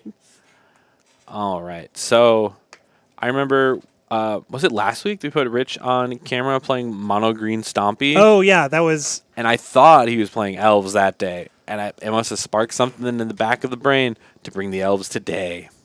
And what's wild is Rich has been a fan of like mono white D&T, and a secret like streamer favorite deck in Modern right now is mono white land destruction. Like it does well in challenges like every now and again, and like there's tons of streamers who play it just like to vibe. Rich has got all kinds of fun decks. So sometimes you see the Mill deck. I love the Slime Against Humanity deck is hilarious. Rich, if you can hear me, bring back the slimes, please. They're so funny. You play Slime Against Humanity, and then surgical most of my slimes, but not all of them. Let's take a peek here. Any elves stand out to you? Elvish Champion is interesting. Is there a Yavimaya to go along with that? The land Yavimaya? Yeah, because Elvish Champion gives all your elves Forest Walk. Oh wow! So that's like an interesting. I don't see one. I don't. That would be cool. Rich, if you can hear me. We got the Renegade Leader, give everybody Trample. We got the A Million Lords. Oh, and there's more Elvish Champions in the board, so maybe a big shout on trying to try Yavimaya out in here. I think Yavimaya could be good. It's basically just a forest. Basically just a forest. But what if your thing's suddenly a forest walk? Elves love to walk in the forest. Elves love to walk in the forest. And then this is one of the old school lords. So this is actually all elves. Oh. So it's other elves get +1/+1 in a forest walk. This is the Lord of Atlantis. Yeah. Can you name for me other elves played in Modern? Noble Hierarch? No, that's a human druid. I'll tag Glistener Elf. Oh, Glistener Elf. Yeah, okay. Glistener Elf. But that's cheating because we saw it today. But I ain't other got elves. more. I ain't got more. I ain't got more. Anybody? Aftermath Analyst. Huge shout. Incredibly playable elf. Excellent. And if that has Forest Walk, forget it. Oh boy, would that be walking in the forest. I don't think I've ever seen an Aftermath Analyst in the red zone. Well, that means it's a bad sign. That's not where that card's supposed to be. Well, now, that's not true. So technically, what if you make infinite you have seen them, but no one ever played that far. True. Ooh, Fire Magic. Yeah, because again, this is John DeGorio's. So, whoopsies. Wee-oo. Cavernous Soul is on the play with a leyline of the Void. Legal and standard. Legal and standard. That probably makes it pretty hard. I mean, Svi has the that Abrupt Decay? The Abrupt Decay. What do you think Leyline of the Void cost? What? Well, Leyline of the Void costs 4. Right. Abrupt Decay, get 3 or less. Oh. Uh-oh. I always forget Abrupt Decay is not Vindicate. Is not Assassin's Trophy. I was thinking of Assassin's Trophy. Yeah. This Abrupt Decay has met its match. Never mind. I thought it was. I was confusing it with Assassin's Trophy. Yep. In my Legacy Reanimator deck, used to have Abrupt Decay in the sideboard and switched it to Besejus because they're also uncounterable but can actually deal with the Leyline of the Void. I'm sure Svi has Besejus as well. And you can Love and Rumble to find them. Oh, all the fat's gone. Get him out of my hand. I don't want him. They can go in exile. I do not want Ardent. I do not want Atraxa. Those can go away. This FOMO, good luck getting Delirium on that one. Elvish War Master. The War Master. Oh, is the War Master was making all the tokens last game? Yeah. But it's a once per turn maker, right? When one more elves enter, make one. This triggers once per turn. And it is the Lord. The activated ability giving +2/+2 Death Touch to all the homies. Oh, yeah. 07's in chat for Devoted Druid. I'm going to talk about playable elves in Modern. Oh, that is a playable elf in Modern. You have to define playable, but you can play it. It's a triable. It's a legal. I think every set they print a card-ish for Devoted Druid, and someone tries. But we out here. We trying. Yeah, they're doing their best. I guess that combo is just Brood Scale, right? Brood Scale is the better version of that sort of combo. Because it don't even need haste or nothing. You just and they die. Here comes. And that's a legal term. Elvis Archdruid. Oh, Richard gets to kind of just cast cards. Yeah, just kind of do whatever. We don't know how long our Gorgios player can just hope. I know there's a FOMO in hand. That'd be a slightly big-ish blocker. Yeah, FOMO blocks. That's not where that would have it should be. It's a silly gamer. So we're Fetch Shock. Use for mana. 3 mana. We're gonna. You could just flashback looting. Oh no, we're gonna Thoughtseize. This was a painful Thoughtseize. So one of those is Shaman of the Pack. I did not cast the other two before they went into the glitter zone. That's a Leaf Crown Visionary. That's a Leaf Crown Visionary. I agree. You agree? Okay, you agree. Nice. So Leaf Crown Visionary, Shaman of the Pack, and Shaman. It's another Shaman of the Pack. 2 Shamans of the Pack. Yep. Malevolent Rumble. Shifting Woodland. Rumble has to be a From the Among card, right? We still get one of these. Oh, great. Emperor Bones. Love it. Need to use Richard's Graveyard against him. Bones in hand. Bones in hand. Pick up the bones. I mean, I guess the good news is that Fire Magic is just going to clean up this whole board, huh? Yeah. So Shaman of the Pack, drain you for 3, draw a card. So Rich will have 1 card left in hand, and then have no board. And then FOMO attacks as a 2/2. Yeah. And it's an 8-turn clock. Yeah, I mean, not wrong. So Faithless Looting. Hydraxa. What are we digging for? I think just cards that do things. Yeah, fair enough. Maybe Boseiju? Maybe Boseiju. Okay. But we keep getting rid of all the fat, so the difficulties can be re-upping after the fact. And the FOMO not played out. FOMO. Oh, because we're still thinking about nuking the board for 2 with Fire Magic. Of course, but FOMO's a 2/3, right? But you can't do both. Of course. Because you already cast the. Oh yeah, let the little guy down. So Fire Magic, kill all your guys. A really, really fast cast Fire Magic. Yep. Oh, Igloo Boy's right. Allosaurus Rider is a playable elf. No. Are we Cocoing? No. Is this Coco? No. Coco for Lords? Coco for Lords? We have a Lord. Ding. No, we have 2 Lords. Oh, no. Disaster. Counters the Fire Magic. Oh, yeah, that's game. That's it. Whoa. Rip. I mean, no. Actually, Leyline of the Void. Oh, that's true. Yeah. Leyline of the Void. Thank you so much. We'll be here for the rest of the evening. Two rounds is what the contract amount is going to be. So yes, true. All night until 9:30ish. Yeah. Oh, approximately 9:30. Oh my goodness! Can you believe it if we get out of here at 9:30? That's true. Usually it's closer to 10. These players are battling. So Yep. big shouts to what we saw in the front. Goblins being Goblins, taking down Bluetron in a very decisive game on the power of Aether Vial. Mm-hmm. And then we saw this Elves match taken down very decisively because of Leyline of the Void. So still, even though it's modern Magic, modern playable, sometimes games can be decided by 1 or 2 very important, very impactful cards, right? Aether Vial isn't a sideboard card, but it's a powerhouse against controlling style strategies. And Leyline of the Void, the poster child for sideboard cards. Yep. Wonderful. Well, if any of the lovely Magic the Gathering cards that you saw here today pique your interest and you want to buy some just for yourself, you can do so at nerdragegaming.com. Very importantly, my favorite feature I talk about every week is that you can wish list cards. So if you're on nerdragegaming.com and you're looking for cards, let's say this lovely Snapcaster Mage, but they don't have the version that you want in stock right now, well, you can wish list it. You can be automatically notified when that card comes in stock. Then you can order it for pick up at NRG Lansing. You could order it to be shipped to you, or you could pick it up right here at the NRG Home Store. I'm holding this Cosmic Grand Zenith that I just picked up when I walked in today. Unbelievable. This is where many of the Magic singles are, but if you're more than just a Magic the Gathering gamer, you can pick up cards on the TCG Player Pro store for Nerd Rage Gaming. This is where you can pick up a lot of your Magic foils. You can pick up Pokemon cards there. You can pick up One Piece cards there. You can pick up Flesh and Blood cards there. You can pick up Digimon cards there. Like, forget it. There are absolute options at the Nerd Rage Gaming TCG Player Pro store. So if you're on nerdragegaming.com, you can see links for those. If the Magic cards aren't what you're looking for, the other games can be found there on the Pro store. Thank you all so very much for joining us for round number 2 of Modern Magic here at the Nerd Rage Gaming Home Store. Do not go anywhere. Round number 3 is coming at you before you know it. See y'all soon. Bye.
Hello, everybody, and welcome to round number 3 here at the Nerd Rage Gaming Home Store, Wednesday Night Modern in beautiful Buffalo Grove, Illinois.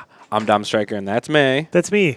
And welcome to the lovely round 3. We get a little bit of these 1-1s, some folks that folks love, folks that we've seen play for the day. And on the right side, we got David, tried and true Boros Energy Lover, with a new card from the new set. It definitely looked like there was some kind of Edge of Eternity's card in that opening hand. Couldn't tell what it was. It's a Hylia. Do you know Hylia? She's a legendary. There's 2 of her in the set. This is the mono white one, not the green white one. Okay. We're talking 2 and a white or warp for a white.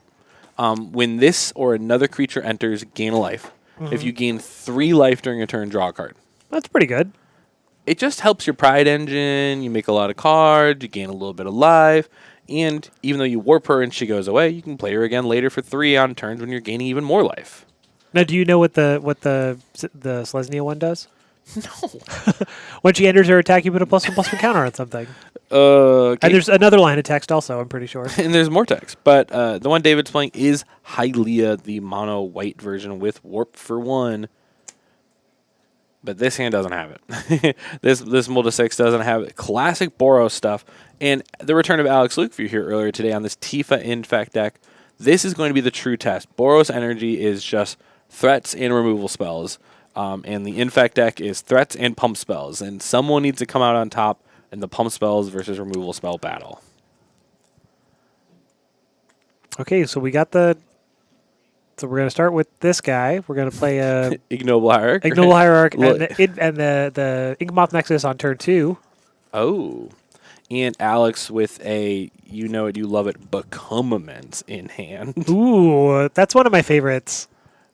Because it's like... It's got delve, so it's a good card, obviously. I remember playing it in Rhinos. Oh, I remember because that. you always flip past it, and them Rhinos, they had trample. They sure do have so trample. it just was 1 mana deal 6. Oh, here comes Bolt the Bird. Did you just ope? I did. Indeed, Static Prison coming down, taking the bird. Alex just doesn't get to untap on turn 2 with a mana guy. And we've yet to figure out if that is or is not the play, right? But more mana folks here for Alex because it's all rolled up with the Inkmoth Nexus. Because Alex has scale up and a +4. Needs 1 more mana to do that, though. True. Flage. Flage, kill your guy. Blast. This is classic. Probably David's like, I don't know what your deck does, but I'm going to remove that. And then I'm going to remove that. 1 card in the yard. Ooh. So yeah, it looks like the land was missing for Alex. So the kill wasn't even all rolled up last turn. This is a Green Sun 4/1. Are we talking mana or are we talking Glistener Elf? Glistener Elf. Because a land drawn is the kill. Is the scale up plus the +4. Oh, because if you but you'd have to Green Suns.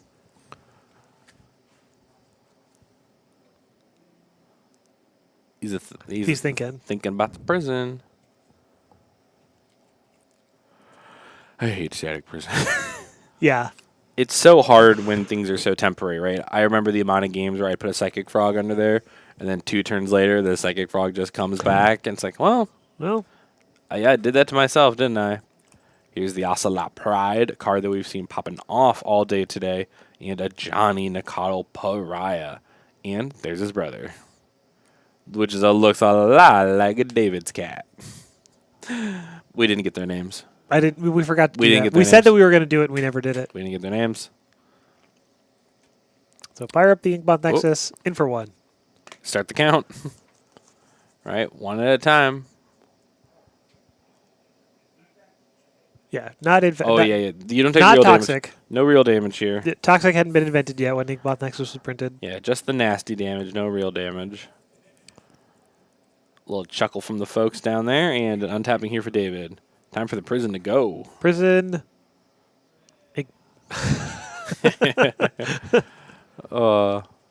David with the bombardment. Oh, that must be so hard for this deck to beat. I probably pretty hard for it to beat. This just clears out. It's going to kill everything. It's going to kill everything. And then it's just going to kill everything. It's just gonna kill everything. Yeah, that one. So flip this. A Johnny minus, kill your other guy. I don't mean to backseat, but could we have attacked with that 2/1 because it either becomes a removal spell either ways, or it deals 2 and then gets sacked off? Maybe. And maybe? If that card's goal is to kill off one of these creatures, there's a non-zero chance that we can get 2 damage and a creature dead. It's probably better to do that, but in this position, I don't think it's impactful. No, exactly. But for pure EV points, yes. Ooh, I love Eevee. You love EV? Yes. What's your favorite evolution? I was a Jolteon kid. Jolteon? And I think Umbreon's way too much of an edgelord the older I get.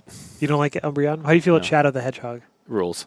Well, what's the difference? Good question. As Alex is scooping it on up to the Boros energy, all pump spell, all mana creatures draw, but the 1-2 punch of a Johnny, Flage, Bombardment. I said 1-2, but there's even more punches. Yep. So many punches. They just line up. They just add up. Ooh. You see that? What's going in? Did we bring in Scissor Lizard? No. Oh, no? No. Into the Floodmaw. Incredible card. Great. Incredible card. Have Holy a fish. Cow. I recently died to an opponent, Emmercool, the Promise ending to take my turn when I was playing Neoform. Mm-hmm. And they into the Flood modded like their own Emmercool back to their hand so they could recast it again next turn, I think. Or maybe it's pro instance, but I think they made themselves pick something up. And I went, "Do you want to give the gift?" And they're like, "It's a creature." I was like, "You can still give the gift. You can still give yourself a fish here."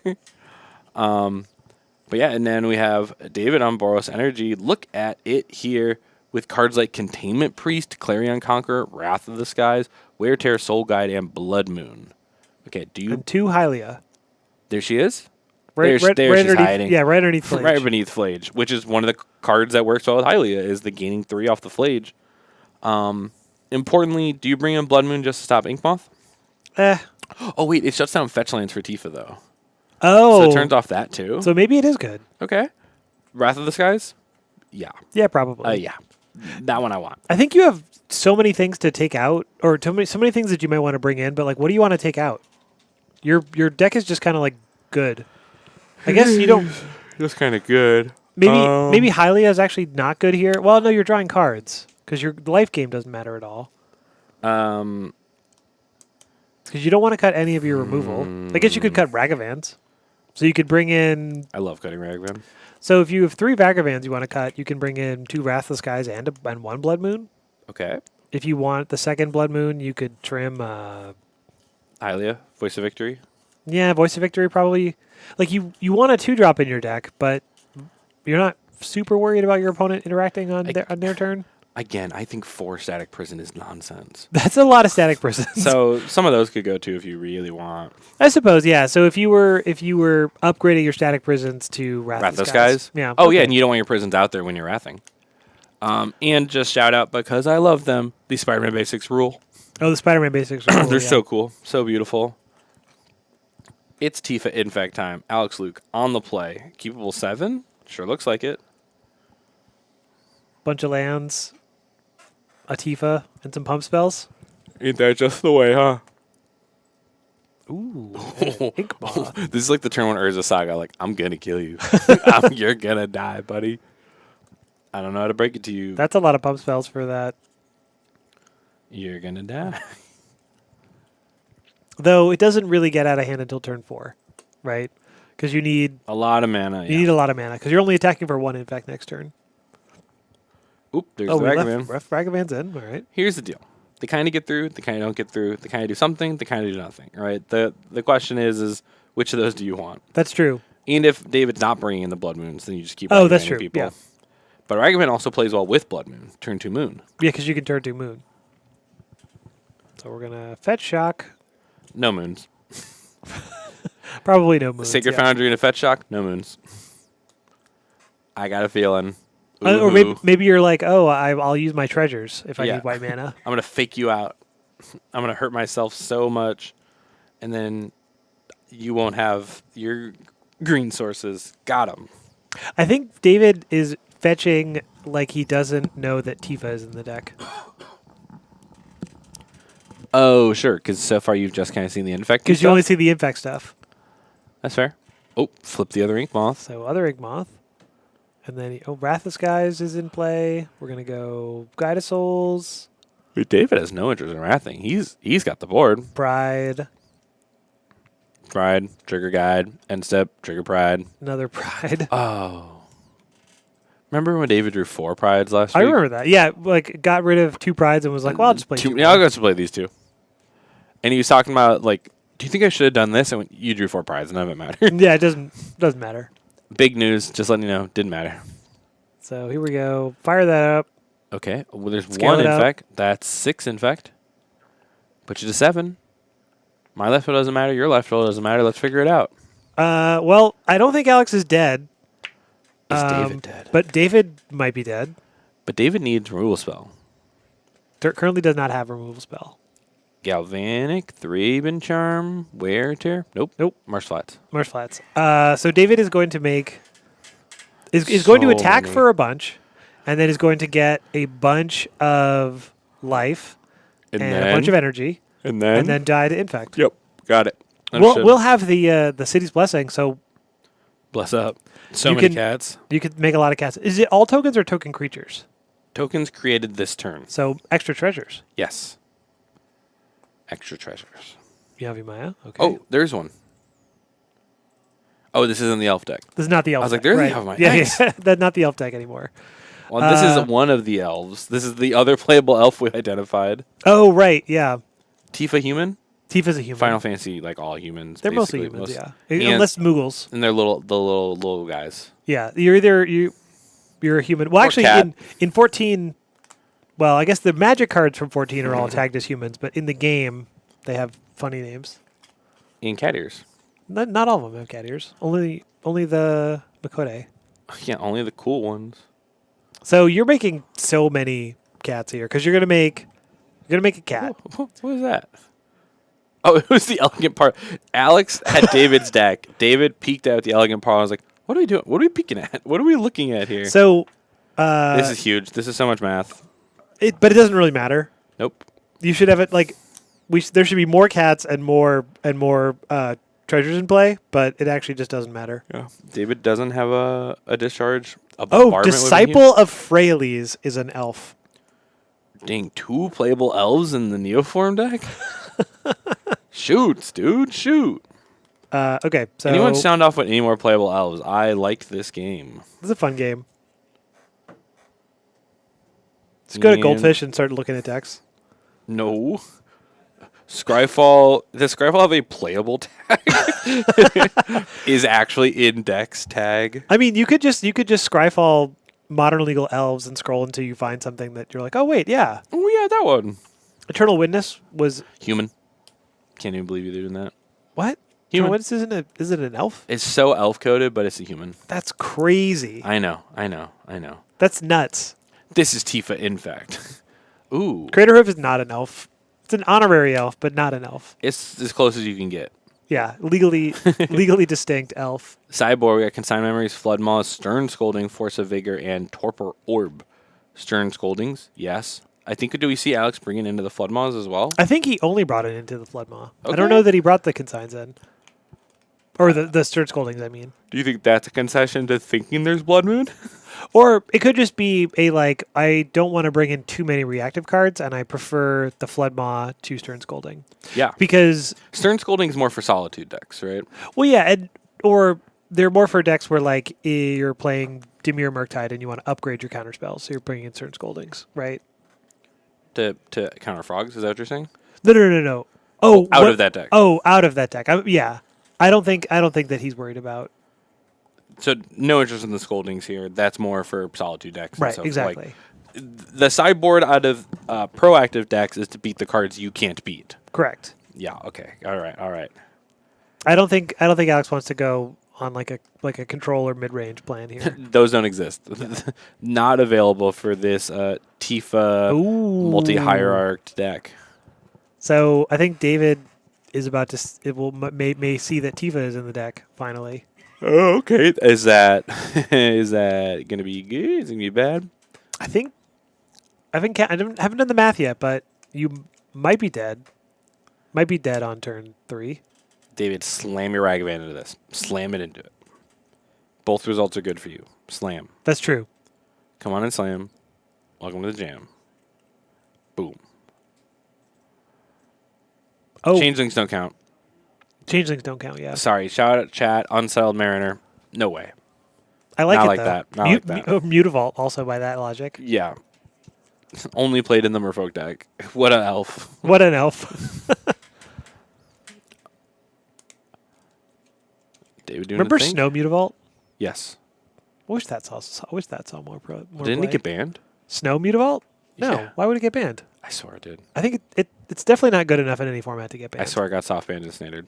There's no way. When no one was paying attention to it. I swear. There's no way. Okay. I agree. So we're gonna play Bombardment. Huge. Okay. This is the type of card that David needs. Is something to help control the board state. And Ocelot Pride. No life gain, but its time will come. Its time will come. Are you gonna throw the monkey at the Wow. I like it. Bolt the bird. 2. Tifa. Tifa. Is David gonna read it? Yep. Yep. Yep. Yep. Yeah, Allosaurus Rider is on our playable elf list. Yeah, so right now it's Disciple of Freyalise, Allosaurus Rider, And Devoted Druid. and Devoted Druid. So we're loose with the definition so far. Yeah. I mean, I think if it's in a deck that you would see somebody play. And you're like, oh yeah, you're playing this. Yeah. Yeah, agreed. As an established archetype. I think that counts. Same as Asmo and Elf. Human. Asmo's a human, yeah. So sad. Really bad with one of the battles. Bad with the battle of searches for non-humans. Woof. Oh, that's too bad. As here comes the cats. I find it so funny that not only did MH3 like hand us the Boros Energy deck, but they're like, it does have a cat sub theme. Johnny does plus for cats. Yeah, All right. But by the way, it is a cat. It is a cat thing. So just so you know, it's got cat stuff too. So Johnny is here, Bombardment is here. That's the bingo bango bongo. Had to read Tifa, killed Tifa. And then trigger. Nope, we're far off from ascending still. This is 7-8. 5 in the front, 3 in the back. Realm Walker? Nope. No I dice. haven't seen a deck that plays Realm Walker. Nope. If my opponent played that card, I go, oh, cool. Which means not playable elf. Yeah. But I love participation. Please keep sounding them off. Johnny again. 1 flipped, 1 unflipped. 2 brothers. A lot of cats. I think we've achieved the city's blessing also. Yes. The kitty's blessing, if you will. Oh, Reclamation Rex Sage. Sound off. There we Love go. it. Big fan of Rex Sage. I'll allow it. Oh, and the 2-mana Rex Sage. That one's technically a changeling, but it's really elf coded from Oh, Kaldheim. yeah, the Mass Vandal. Yep. Mass Mandal, yeah. I'll accept that changeling because it's definitely an elf. Rex Sage is an incredible shout. Loving it. Board state huge for David. Not sure how Alex is going to keep a single creature ever. Yeah, because Just David use- went to downtick the Ajani, and Alex was like, I'll give it hexproof or shroud, but then Blast. had extra guys to sacrifice the bombardment to it. Brutal. Yeah, this is hard. We'll make a whole bunch of guys. Yep. Not looking good. Yeah, Johnny is a 0. Yeah, good call. Not the down tick, right? Oh, just sorry. the 0. The 0. the mid ability. It's the mid ability. It looks like it's the downtick. There is a downtick. It's a right? tragic arrogance down tick, That's right. which I rarely see happen, but when it comes up, it's devastating. I don't think I think maybe the last time we saw David on camera was the first time I ever saw the Ajani uptick. That draw was incredible for David, taking this match down against this Tifa Lockhart Infect style strat. 2 games to 1, really just, I said bombardment and removal spells are really going to help control everything that was happening for Alex. Arbor Elf. Arbor Elf? So close. Arbor Elf is so close, right? I think it counts as a playable elf because you could see somebody on like a Ponza type strategy. Yes, that is the one spot, right? Is the Ponza Utopia Sprawl spot. So Arbor Elf, I will accept. Fifth elf on the list for Arbor Elf. I'm going to see if I can find another. Ooh. Oh. Sam's going to do some quick scouting. So our backup is already done. So we're just going to take a peek ski at the folks that are still playing out there. See if anyone wants to shuffle over, if there's any between games. That's a good one. Coiling Oracle in the It's in the blue-green birthing the ritual birthing decks ritual right deck. now. Yeah. And shout out to my homies in the original deck list for Nadu. So when it was first being innovated on, it had all of the bad Simic 2-drops that just like drew cards and had bodies. Elvish Reclaimer, I haven't seen it in anything. I've seen one maybe sometimes hanging out in Titan. No way. It's actually much more of a legacy card. So we can talk about playable. It's a playable elf. Well, there's lots of playable elves in Legacy because you can play elves in Legacy. Well, we don't elves in modern. Well, That's where this argument began. That's where the argument began. Yeah, right. But otherwise, we analyst, got analyst is on already. the list too. Big hit. Okay. You could almost go deck by deck, right? So Okay, Boros Energy, no, 0 elves. No elves. Dimir Murktide, 0 elves. No elves. Reanimator, no elves. No elves. Broodscale, no elves. Broodscales, no elves. Eldrazi, no elves. No elves. Tron, no elves. No elves. Goblins, no elves. Goblins, no elves. Wow, Merfolk, this is so no elves. sad. We can't find a single elf to save ourselves. I do think Rex Sage makes the list. No problem, no question, no debate, nothing about it on that one. What's Elf Detective? Our Aftermath analyst is Elf Detective. Oh, gotcha. Sam found a match? Yes, they are moving that. Nice, Oh, people great. are moving. What is they playing? I believe it's Hammer. Hammer. Against- It's AJ. Guys, it's AJ. There was a day where we did AJ all 4 rounds. Okay. We followed him like it was a GP. Oh, like GP redo. Yeah, it was Modern Locals AJ. Yeah, the scariest part about doing a GP reduke is what if it goes bad, right? Because didn't they just did GP LSV and reduke? Yeah. But it went so badly. Like neither of them day 2. And it's like, uh-oh, what now? Whoop. And now we're doing nothing on Now day it's 2. just normal coverage now for day number 2. It's a cool idea though. Swing big, right? Following a player is so cool. And especially, there's no one more beloved Right. than reduke.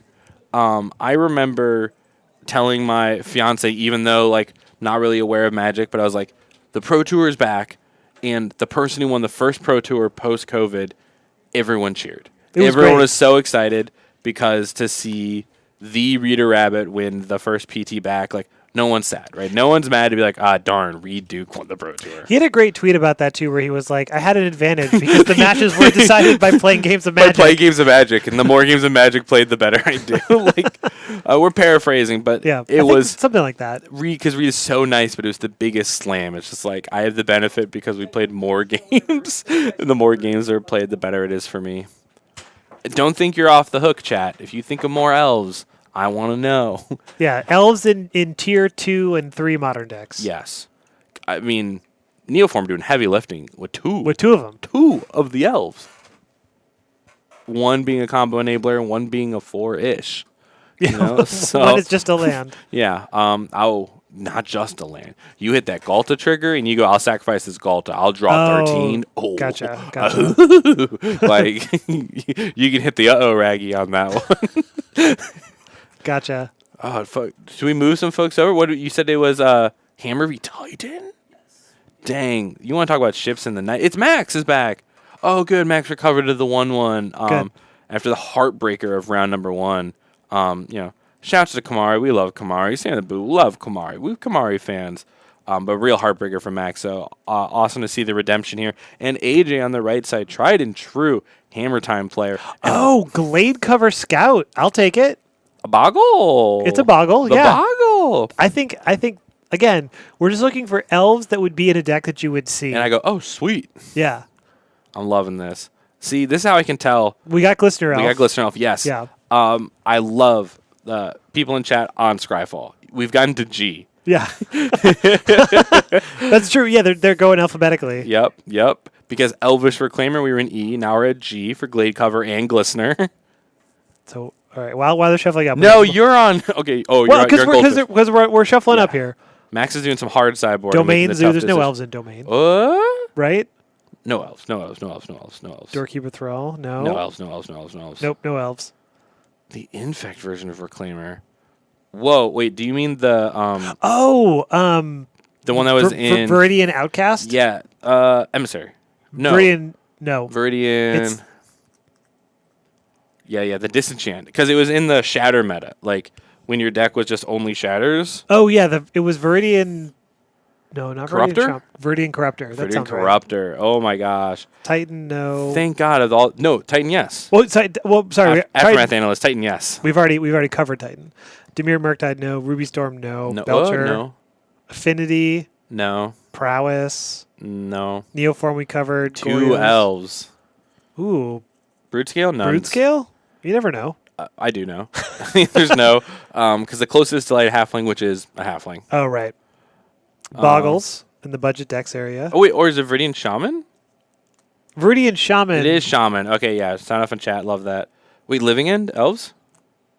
Oh, I don't think so. Anything? No. Nope. Shoots. Wait, Charlotte's Agent. Charlotte is a human. Oh, are they human rogue? It's a human rogue. Shoots. Oh, the other combo card from Nadu. Sylvan Safekeeper. Oh, Sylvan Safekeeper. Oh. No. Human. No, it's a human. Because it's an invitational card. Yeah, because When they were all human wizards for a while. yes, it looks like it should be an elf, Yeah. and it even has Sylvan in the It title. looks like Legolas. and it looks like Legolas. Yeah, But yeah, is human. Shoot, I got Yeah, baited by chat. You got baited. Yawgmoth? Elves, right? I don't think there's any elves in Yawgmoth. What? Nuns elves? Nuns. What is Hippotra? She's a human, right? She's a human, yeah. Ooh, She's this a version lady. is Sephiroth. Sephiroth's and really good. Just helps you get actual kill condition. Crawl Harpooner. Is that an elf? Bug. It's a bug. It's the okay. crawl from the Golgari. I don't know what a crawl is. Okay. The Nissas feel like stretches. I don't think I've seen a Nissa. Not since it rotated from standard. Yeah. But that card was super fun. Oh boy, did I Ooh, like is that it Nissa. Samwise? We got elves and Samwise? Oh no, I'm worried. Oh no, I don't think so. Nope. No Wow, elves and elves have Samwise. really fallen from grace. Halflings are taking over. Halflings are taking over. Oh boy, oh boy. Oh, Anyway, Max looks like the Keeble game 6. looks like the game is starting, so we can thank you so much for joining us. Round number 3, Wednesday Night Modern, game number 3, Hammer Time v Titan. A surprise match. I wasn't ready for it, but who doesn't love seeing a little bit of bonk? I love the bonk decks. The bonk decks. Here's the deal. Hammer Time was. I played Hammer Time during the Nadu era. This was the I don't really want to Nadu right now. Hold on. So I think I just saw like some screaming Nemesis or something. No way. And there's also No and there's way. also consigned to memories. No like, way. There's some stuff going on here. Okay, AJ. I'm also pretty Ian? sure that AJ Cloud? plays probably, but I know also that AJ plays the white flare. The White Flare. AJ's blown me out a couple times with White Dive. Flare. And I believe AJ not playing Mox Opal Corey, but instead playing much more of like a classic hammer still. What is? Oh, that's the flare. Oh yeah, the big it looks like a lens Yeah, flare it as the artwork. Yeah, that's a flare. So Pure Steel Whoa. probably coming down. Who is you? Wait. That's Gruul Turf. It's Oh Gruul yeah, Turf. it is. Okay. It's just other way around. I've never seen Gruul Turf upside down before. And then here comes Pure Hammer. Steel. Hammer. Draw a card. Trigger. Oh yeah. Yep, draw my card. I see you reading Pure Steel Paladin. This card's a banger. Another flare. I think there's also another hammer. So next turn could be drop hammer, pick up hammer, bonk, which is always very exciting. Max, do you have a Force Vicar? Oh, the flare. And the flare, yeah. The flare could save from the Force. Even Well, possibly hardcasted. But it'll also kill the Pure Oh. Steel. So you fire spout. Goodbye. That's Pure the noise Steel Paladin. fire spouts makes to me, I guess. I think so. Yeah, it's like a helicopter. It's spouting the fire, you know. You know how firemen's hose, but think fire. Right. Exactly. Burp. Yep. Ooh, Ornithopter. So Ornithopter. Hey, AJ, good shout not playing that last turn. Would have got swept up in the fire spouts. That's true. Yeah, because it's both colors of mana. Sure is. On the no turfs on Gruul Turf. Oh? Who are you? Ooh, Core Outfitter. Core Outfitter? Nice. Good shout. Yep. put the hammer on that. Sure. Because it's Metalcraft, equip is 0. No, Core Outfitter is put an equipment on ETB something. do it. Yeah. ETB outfit something. Put the outfit on. Put the outfit on. And then we're also going to go Steel Shaper's Gift. What do you think they're going to find? Probably the Shadow Spear? Right? Nope. Sorry, someone's carrying an axe around in the background. Oh, so they Sorry, are. sorry, someone's headhunting back here. Okay. Sorry, Garrick. My bad. This is a high-stakes feature match. Yeah. If the Executioner's axe is coming out. I didn't know that that's what happens when you lose nowadays. Yeah. Shoot. Numbers are dwindling at Modern recently. Why? Well, it's the Executioner. Yeah, the Executioner. If you lose round 3, you got to go. The Outfitter is also pretty cool here because it now is something for the flare without disrupting your threat. Easily sackable white creature. Good call, good shout there. Amulet. But Max still a good chunk of mana away from getting everything kicking. So we have flare.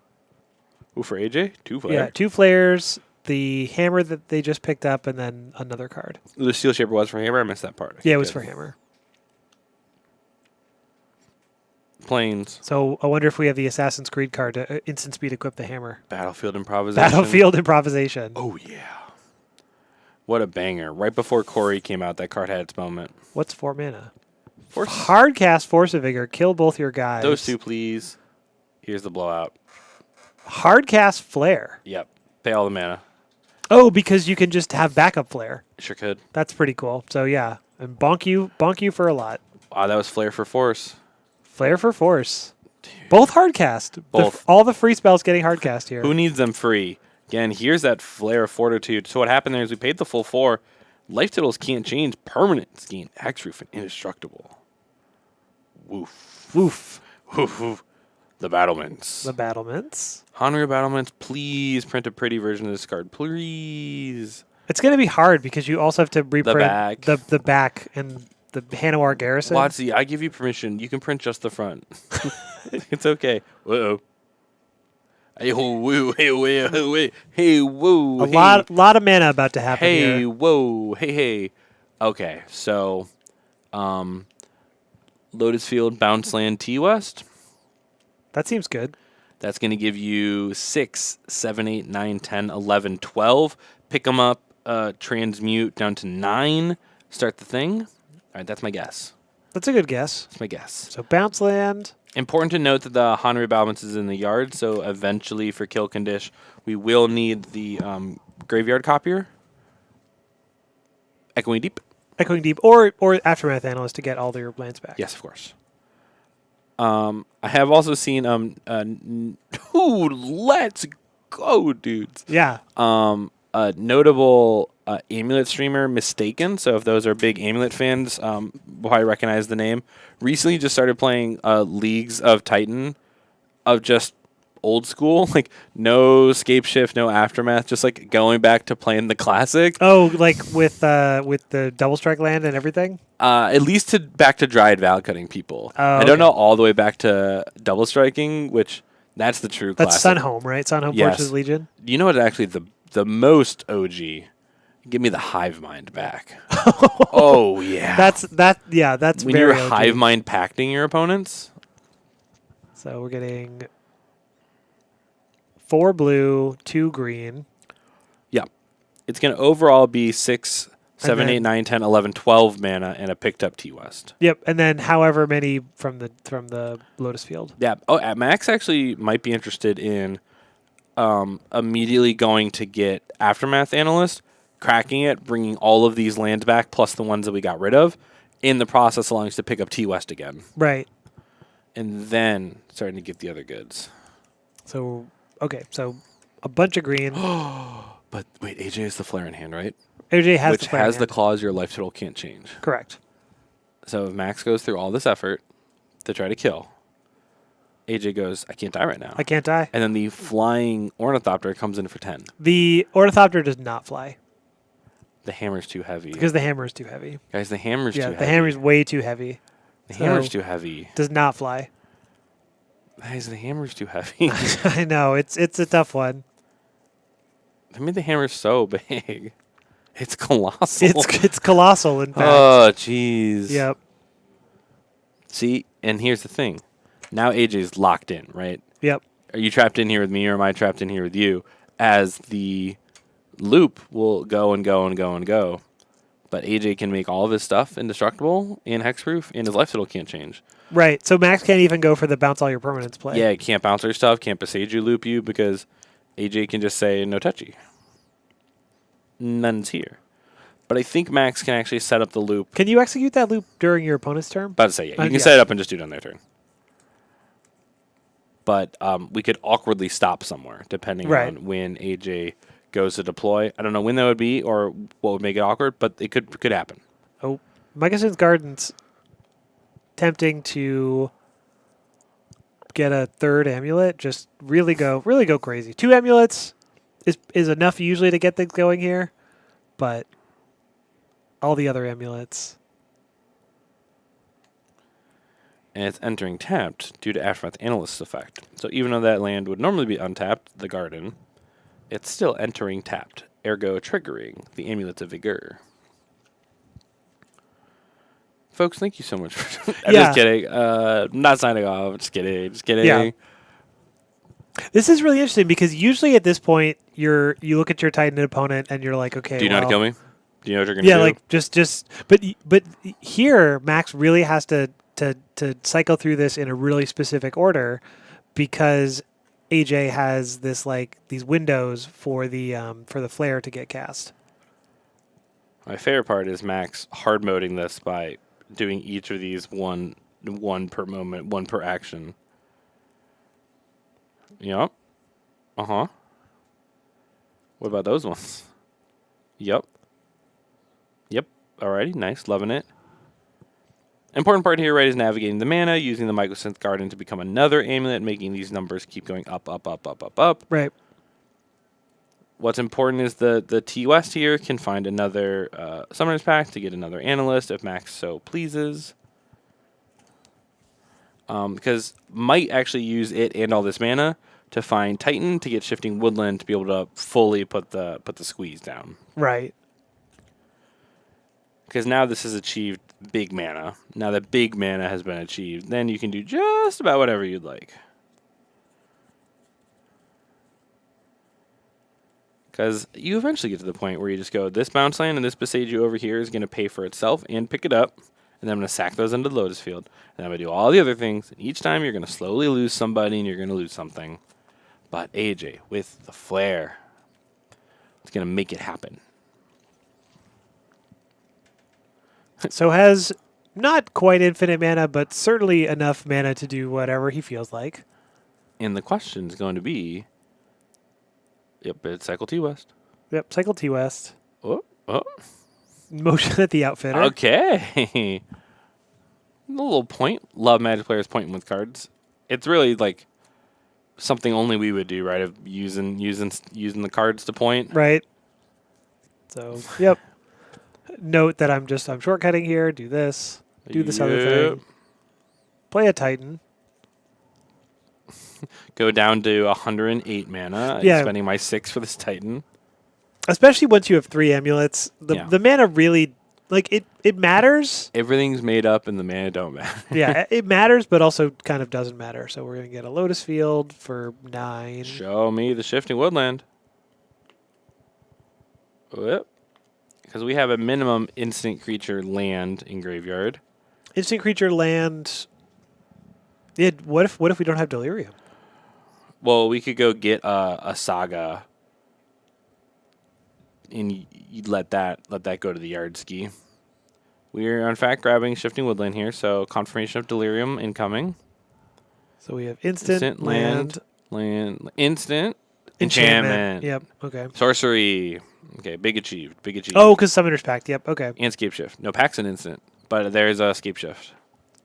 Right. Yeah. So I'm used to put Galta trigger on the stack, hold priority, cast Summoner's Pact.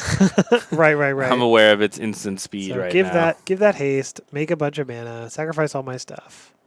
Gosh, it'd be a real shame if AJ couldn't take damage right now. Right? Be a real shame. If AJ couldn't take damage. But if this was old school, Max literally could just go for the double strike my Titan. It would have been 16. I mean, it would have been, but then AJ would have flared and then killed Max on the swing back, right? And as someone importantly pointed out, Max has some packs to pay for. That's true.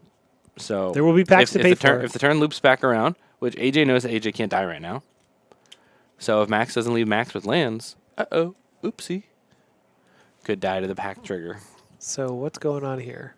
This is an Aftermath the Aftermath activation. Analyst. Got it. Because the Shifting Woodland is an Aftermath, and always will be. For the Aftermath and Delirium will remain in the yard. And this is the loop. Each time netting mana through each time that everything's gone through. Yep. So this is make it to mana. Yep, make mana. And then eventually the TOS can become another Titan. You can get something like a Mirror Pool, and then use this loop to make infinite copies of your Titan. Then use your Hanuri Garrison to give all of them things haste. And that sounds really good. But what if AJ got that flare? Right. And so you basically are just setting yourself up for a position where you will have infinite Titans and then also a bunch of lands in play, right? Right. The important part is Max needs to leave themselves with lands because there's the flare. Because and of the then flare. there's some packs to pay for. We've made so much green mana, we've gone sideways. There has been a lot of green mana. There's only 17 green mana floating. Come on, everyone be real. There's only 17 green mana floating. Pick this up. Sacrifice some lands. We have gone to Plaid. Yeah. We've gone Plaid? From Spaceballs? Of course. So there's Warp Speed, Ludicrous Speed, and then Plaid. Sorry. I usually quote the I'm half man, half dog, my own best friend. My own best friend. Legal in Final Fantasy. Barf? Mog. What? So his name is Barf. His species is Mog. And Okay. Mog is a legendary... Is what alpha males do when they look at the camera. No, that's Mog, M-O-G-G. M-O-G, Mog, is the name of the Moogle in the Final Fantasy VI deck. Of course. Yes, I know Mog. Yeah, you know Mog. Mog give gift or something, right? Yep. Well, yes. Yeah. Moogles. I also sometimes, just for fun, will say Darth Yogurt. Oh, Darth Yogurt, yeah. And Spaceballs the Flamethrower. I love Spaceballs the Flamethrower. I do love that bit. So Mirror Pool. And we're combing the desert. And the line that comes after, you know? That's a good one. Oh, wow, good movie. Yeah. They should make a sequel. I think they're gonna. I know. Yeah. The part that's funny is they did the advertising for that with cheap shirts that just say Spaceballs the T-shirt. Yep. And someone's like, man, they should really sell that. I'm like, dude, you can make that for $17 on Amazon if you really, really want something that says Spaceballs the T-shirt. So now we have Echoing Deeps. Yep, this is a big part of it. Echoing Deeps is going to allow access to things that are already in the graveyard if Max needs them. But just kidding. Doesn't need it yet. Doesn't need it yet. Instead, grabbing that one. Which I bet is Mirror Pool or something. Yeah. Oh, no. I remembered I have to buy the fancy versions of these because they're on the bonus sheet of Edge of Eternities. Oh, they're the Stellar Sites? The Stellar Sites. Oh, I'm sorry, that's Urza's Cave. That's Urza's Cave. There's a Mirror Pool underneath it, though. Okay, great. You can tell because of the set mirrors. symbol. Well, yeah, and the mirrors, obviously. Because it's from Journey to Eldrazi. Journey to Eldrazi. I forget what it's called. Eldrazi, Syndicate Rising? No, that one's Eldrazi based. Oath of the Gatewatch? Oath of the Gatewatch. So sacrifice this, make a Titan. Oh. Yep. And then AJ doing do this a bunch. So do it as much as I want. See, here's the deal. Max doesn't know why he's still doing this. There it is, AJ, the flash of the flare. Okay, I heard Max just say, oh. So it's like, okay, I'll make infinite mana, I'll make infinite Titans. AJ, I think you revealed it too early. I think Max could have made so many mistakes. I think he's What? and then I think just to determine, but doesn't have flying. So Max said, oh, again. Oh, right. So can leave all the Titans as blockers. Yep. Or maybe Max was like, why am I still doing this? And AJ's like, because I have this thing. Incredible. Here's the thing. Even if this game goes to time, which, let's be honest, each of these players still have 3 turns, which is when all this game's going to happen. Right. So we're here. We're locked in. We're locked in. You're all here with us. Welcome. Yo. Please let me know if you think of any playable elves. And maybe forget the pact. Maybe forget the pact. I That's mean, the thing. Now Max is aware and is getting mana sources. But the thing is, I think Max will still have a bunch of lands left in play, right? Yeah. So Or the ability to put them into play. or the ability to put them into play. But the thing is, if the turn changes or the phase changes, all this mana goes away. Right. Hmm. But is there a way you can set yourself up such that you can, get an Aftermath Analyst? Yes. With all the bounce ends and Lotus Fields, I actually don't know. There's got to be enough lands, right? So you basically just have yourself with mana up and Woodlands activation in the upkeep of your opponent, and then you do all your loops. Okay, so there's Otawara. And Max, now aware, getting actual lands and everything into play. So eventually Max will just get all of his lands into play and or graveyard. And then bounce/sacrifice a number. I think that probably Max has executed this in such a way that the flare no longer saves AJ. I think the window for Max to make a mistake where he could get got has passed. Yeah. And there's the flare, there's the combats, there's the triggers. Yep, put all my lands into play. Yeah, put as many lands as I feel like into play. During your turn, besage you all your stuff, pass turn to myself, pay for all my packs, attack you for lethal. Yeah. Right? And with the new rules, right, that the pact can be put onto the stack when a player remembers, so he can't really even let Max do much of a forget skis. Yeah. A lot of hand waving right now. I think there probably was a window, but I think the window is now closed. So it just comes down to Well, folks, thank you so much for joining us. This has been round number 3 of Wednesday Night Modern here from the Nerd Rage Gaming Home Store. That was a bit of a moment. So we're going to take a moment to breathe. We're going to get some water, but then we're going to be back for round number 4, hopefully with our undefeated players. We'll ask them if they're gaming. They'll be here. Otherwise, we'll get people at the top of the bracket. Don't go anywhere. We'll be right back. Bye.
Everybody, welcome to round number 4 here for the finals at Nerd Rage Gaming Home Store, Buffalo Grove, Illinois.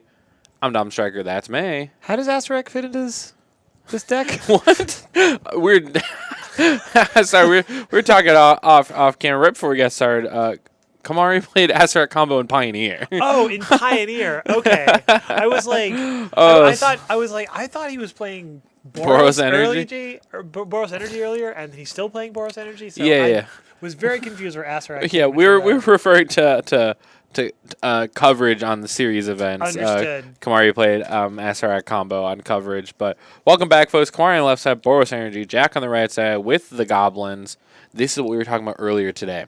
Jack knows how to play against Boros, but does Boros know how to play against Jack? Yes. Yes. Alrighty, and look at that. They are good. I like that Ice Age go. swamp. Yeah, that swamp's a good looking swamp. It's a great looking swamp, even. I'm in my whiteboarder era again. Oh, sure. I circle around, beautiful full arts, and I sometimes come back to my whiteboarder era. I like Whitewater Basics. I think 7th edition in particular have Those really are good. exactly the ones I have. Those are great. Basics. 7th edition John Avons. Yeah, those are quite good. Yeah, they are quite. You know what? You're right. I agree. So Ragavan gonna get at least Dear one attack. Diary would kill a small monkey, Jack's list. Just so go to your favorite social media. Go to @Goblin Ringleader. That's Jack. That's Jack. And ask him, because he'll be so infinitely excited that he'll probably send you his flexslot.gg link so that you can play exactly his deck list. A lot of redundancy Or- in this hand. Or we'll put it on screen in about 5 to 10. Oh 15 yeah, in like minutes from 5 to now. 10 minutes, you can just So, screenshot it from your. Get your screenshot fingers ready. Once game 1 is done, we'll hit you at Jack's list. Kamari, Ragavan, hit Thoughtseize, ripping apart Jack's hand. Yep. That's where we're at right now. There's a lot of signed cards in Jack's deck. I feel like every time I see it, there's more signed cards. So, when we had MagicCon Chicago, a couple of us pooled together to get Well, I a know bunch a of the bunch of Goblins them, signed. but I feel like there's even more since then. Great. Love to hear it. Who did Mogmob? Let's get this going. Is Yeah, it who Jesper? did? Who did? It looks like it could be. It It looks like a looks- Jesper. Yeah, It looks really like a Jesper. really looks like a Jesper. Wait, Theo showed up. Man, Kamari heard me not an hour and a half ago, and now we got Theo tokens. Yeah. Oh, nice. Deck list @Goblin Ringleader. That is Jack. That is our tried and true Goblin fan. If you reach out to him on any socials or on the Nerd Rage Discord, again, @Goblin Ringleader, he'll happily share you his flex slot link for Goblin all formats. So you can find him, and he'll help you out. No problemo. He'll be excited to do so. This is kind of like a nutso start for Kamari. If Yeah. I'm being real, And the part that we don't even see is the stolen this the Soul and Thoughtseize. Thoughtseize. Yeah. So smush you real bad. What if you only played 1-drops? What if you only played 1-drops? So make a treasure. We're ascending on turn 3 with the city's blessing. Ascend. Wow, yeah, you're right. Because the new cat will be the 10th permanent. Wow. If Kamari has another one with a treasure. This is the treasure, yeah. From Freddy Cube. Freddy Cube treasure. So then we're gonna make a. A treasure and a cat and a cat. Yep. And a cat. 2 1s, another 2-1, and another treasure. I think Jack is thinking about his sideboard. Eh, I think. yeah. I don't think there's a single draw step that saves him here. And hit me with one more woman. Let's go. That's them. Yep, that's all of them. Because the Ocelot Pride makes a 1-1. Then checks for every token you've made. Kamari made a treasure, made a 2-1, made a 1-1. Snoop. Snoop. Snoop. Yep. Okay. Go. Is Jack dead? Assuredly, right? But is he? Snoop blocks a 1-1. Because he can go infinite on his turn. He go infinite. So So he's taking 3, 6. oh, if Kamari can flip a Johnny, it's child's play.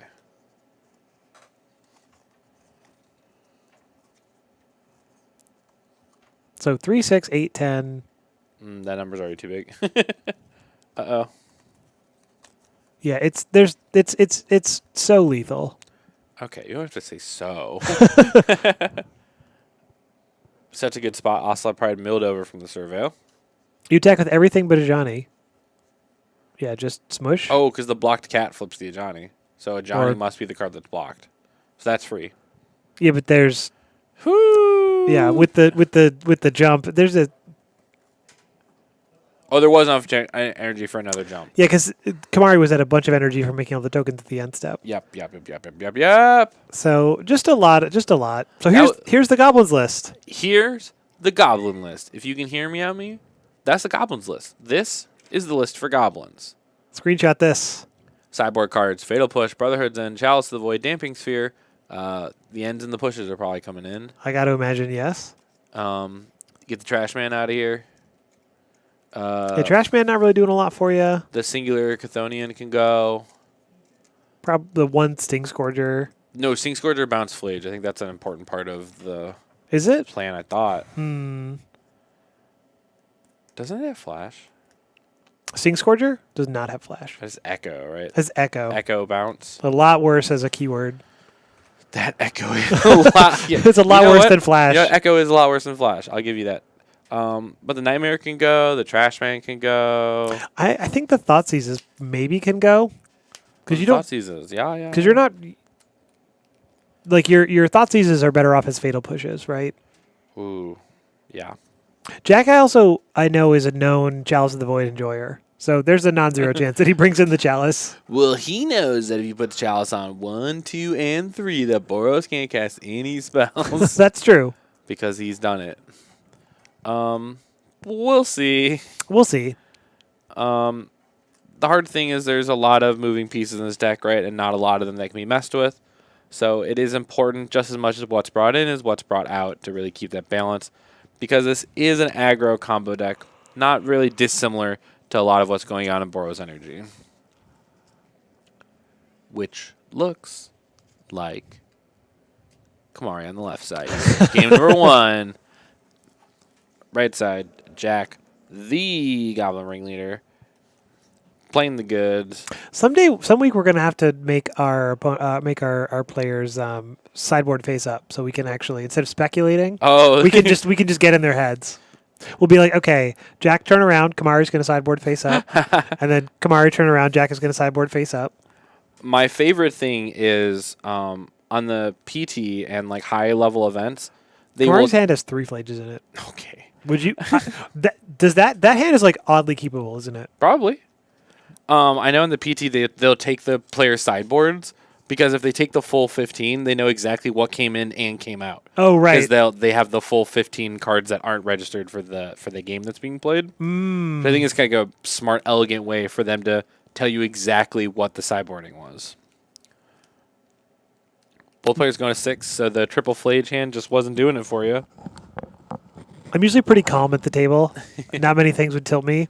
But when somebody takes their entire sideboard and puts it in their deck It's and the then worst. takes 15 cards out.